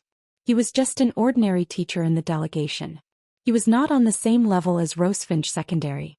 Only Matsushima Ki, the leader of the delegation, was qualified to negotiate with Rosefinch on behalf of Wu Ren. If he stepped forward, he would not have a legitimate reason to do so, and Rosefinch would not take him seriously. Matsushima Ki was in a bad mood. He also knew that it wasn't the time to be angry with his subordinates, so he explained, "I'm afraid this matter is a little troublesome." "What's so troublesome about it?" Saburo Fujino was unconvinced. However, the tone of his voice was clearly much lower. "Fang Yan is Vermilion Bird's teacher.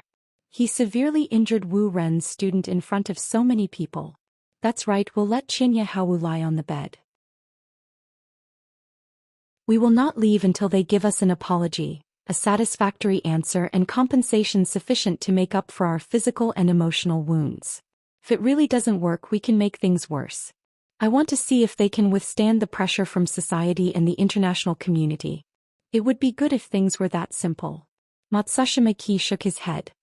Chiba Hawu violated the rules first, stabbing us in the back. They have something to use against us. That teacher surnamed Fong is too cunning. I fear that they are the ones who will not let this matter rest. Principal, you mean to say, not only will they not admit their mistake, they will also cause trouble for us. Based on your understanding of them, what do you think? Matsushima asked. Saburo Fujino thought back to how he had interacted with Fong Yan and nodded with certainty. They will definitely do that. However, none of their team members were injured. What reason would they use to cause trouble for us? Some of our team members were injured. That is a fact that everyone knows. How do you know that none of their team members were injured? Chiba Hawu did not stab him at all. He was standing there perfectly fine. But he also fainted on the spot. That was a trick. Saburo Fujino was unable to continue. Fake and trick, why can't Rosefinch do the same? Besides, what evidence do you have to prove that Rosefinch is cheating? Let's reconcile, Matsushima said. Find a way to reconcile. What a humiliation. Saburo Fujino felt his chest aching again. Ever since they had inadvertently walked into Fong Yan's class 9, his chest had been aching ever since. I think the most humiliating thing is yet to come, Matsushima said in a heavy tone. If we only lost our dignity, it would be a fortunate thing for us now. Chiba Hawu knew that Principal Matsushima and Saburo Fujino were still standing in the corridor outside. Chiba Hawu's impulsive action had pushed the Warren inspection team into a very unfavorable situation. They were probably having a headache over how to deal with the aftermath. She did not deliberately listen to the conversation outside. She looked at Chiba Hawu's dry lips and said, "You need to drink some water." Chiba Hawu did not respond. Chiba Hawu did not need his answer. She walked over and poured a cup of water for him. Then she used a spoon to feed him. Chiba Hawu only swallowed. There was no expression on his face. "What do you want?" Chiba Hawu asked softly. "Is it just victory?" "If father knew what you did, he would definitely feel ashamed of your actions," Chiba Hawu said. Chiba Hawu finally reacted. A flash of sadness flashed across his eyes. Then it was replaced by anger. He pointed at the door of the ward and said, "Get out." Chiba Hawu did not go out. She scooped another spoonful of water and fed it to Chiba Hawu. Then she said, "Since you were young, the person you admired the most was father. Although you've never said it, I can see it in your eyes. You have talent and you work harder than anyone else. You want to catch up to him and even surpass him. No one will doubt this, even I firmly believe this. You will definitely be able to do it. You will become a better swordsman than father. I don't understand swords. I only understand tea. However, I believe that everything in this world is connected. If you don't wash your hands clean, then the tea you brew will definitely have a strange smell. It's the same with swordsmanship. If you don't wash your heart clean, then your swordsmanship will no longer be pure." "Are you teaching me a lesson?" Chiba Hawu sneered. "Teaching your failed brother a lesson? Tell him how much of a failure he is. Some people can never reach the pinnacle of swordsmanship in their entire lives. Why? Because he is impatient for success.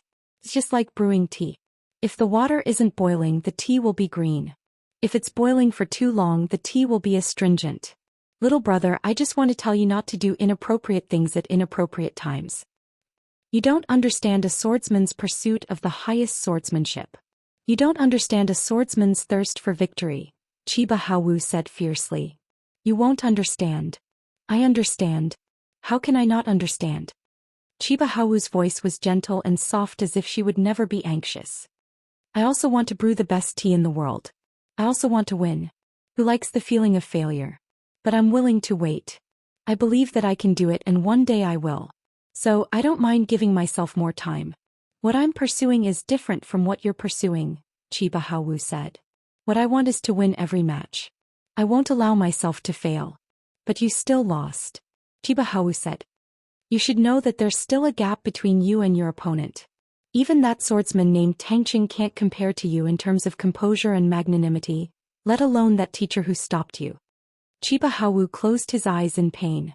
Fong Yan, that demon-like existence. He was like a giant with infinite strength, while Chiba Hawu was only a short and ugly dwarf. He was completely powerless before him. Why? Chiba Hawu clenched the bedsheet tightly. Because he used too much force, the plain white bedsheet was twisted out of shape and he tore a few holes in it. Why can he do it? Why can he do it? He really couldn't understand. Fang Yan didn't look much older than him. Why was he able to have such skills? Could it be that Japanese swordsmen really couldn't compare to Wuxia swordsmen? Or could it be that because Wuxia was the origin of martial arts, any random swordsman from Wuxia was an unbeatable monster? Chiba Hawu came from a famous kendo family, and was also a top-notch expert in the surrounding circle. Everyone who saw him was not stingy with their compliments. Everyone who fought with him said that his swordsmanship was amazing. Other than his father, who did not praise him, everyone said that his future was limitless. He was proud, but he was also impatient. He knew that his father didn't praise him because he wasn't good enough. He wanted to conquer everyone, including his father. During this trip to Wuxia, he first met Tang Qing, a well-matched opponent, and then he met Fang Yan, a superhuman teacher.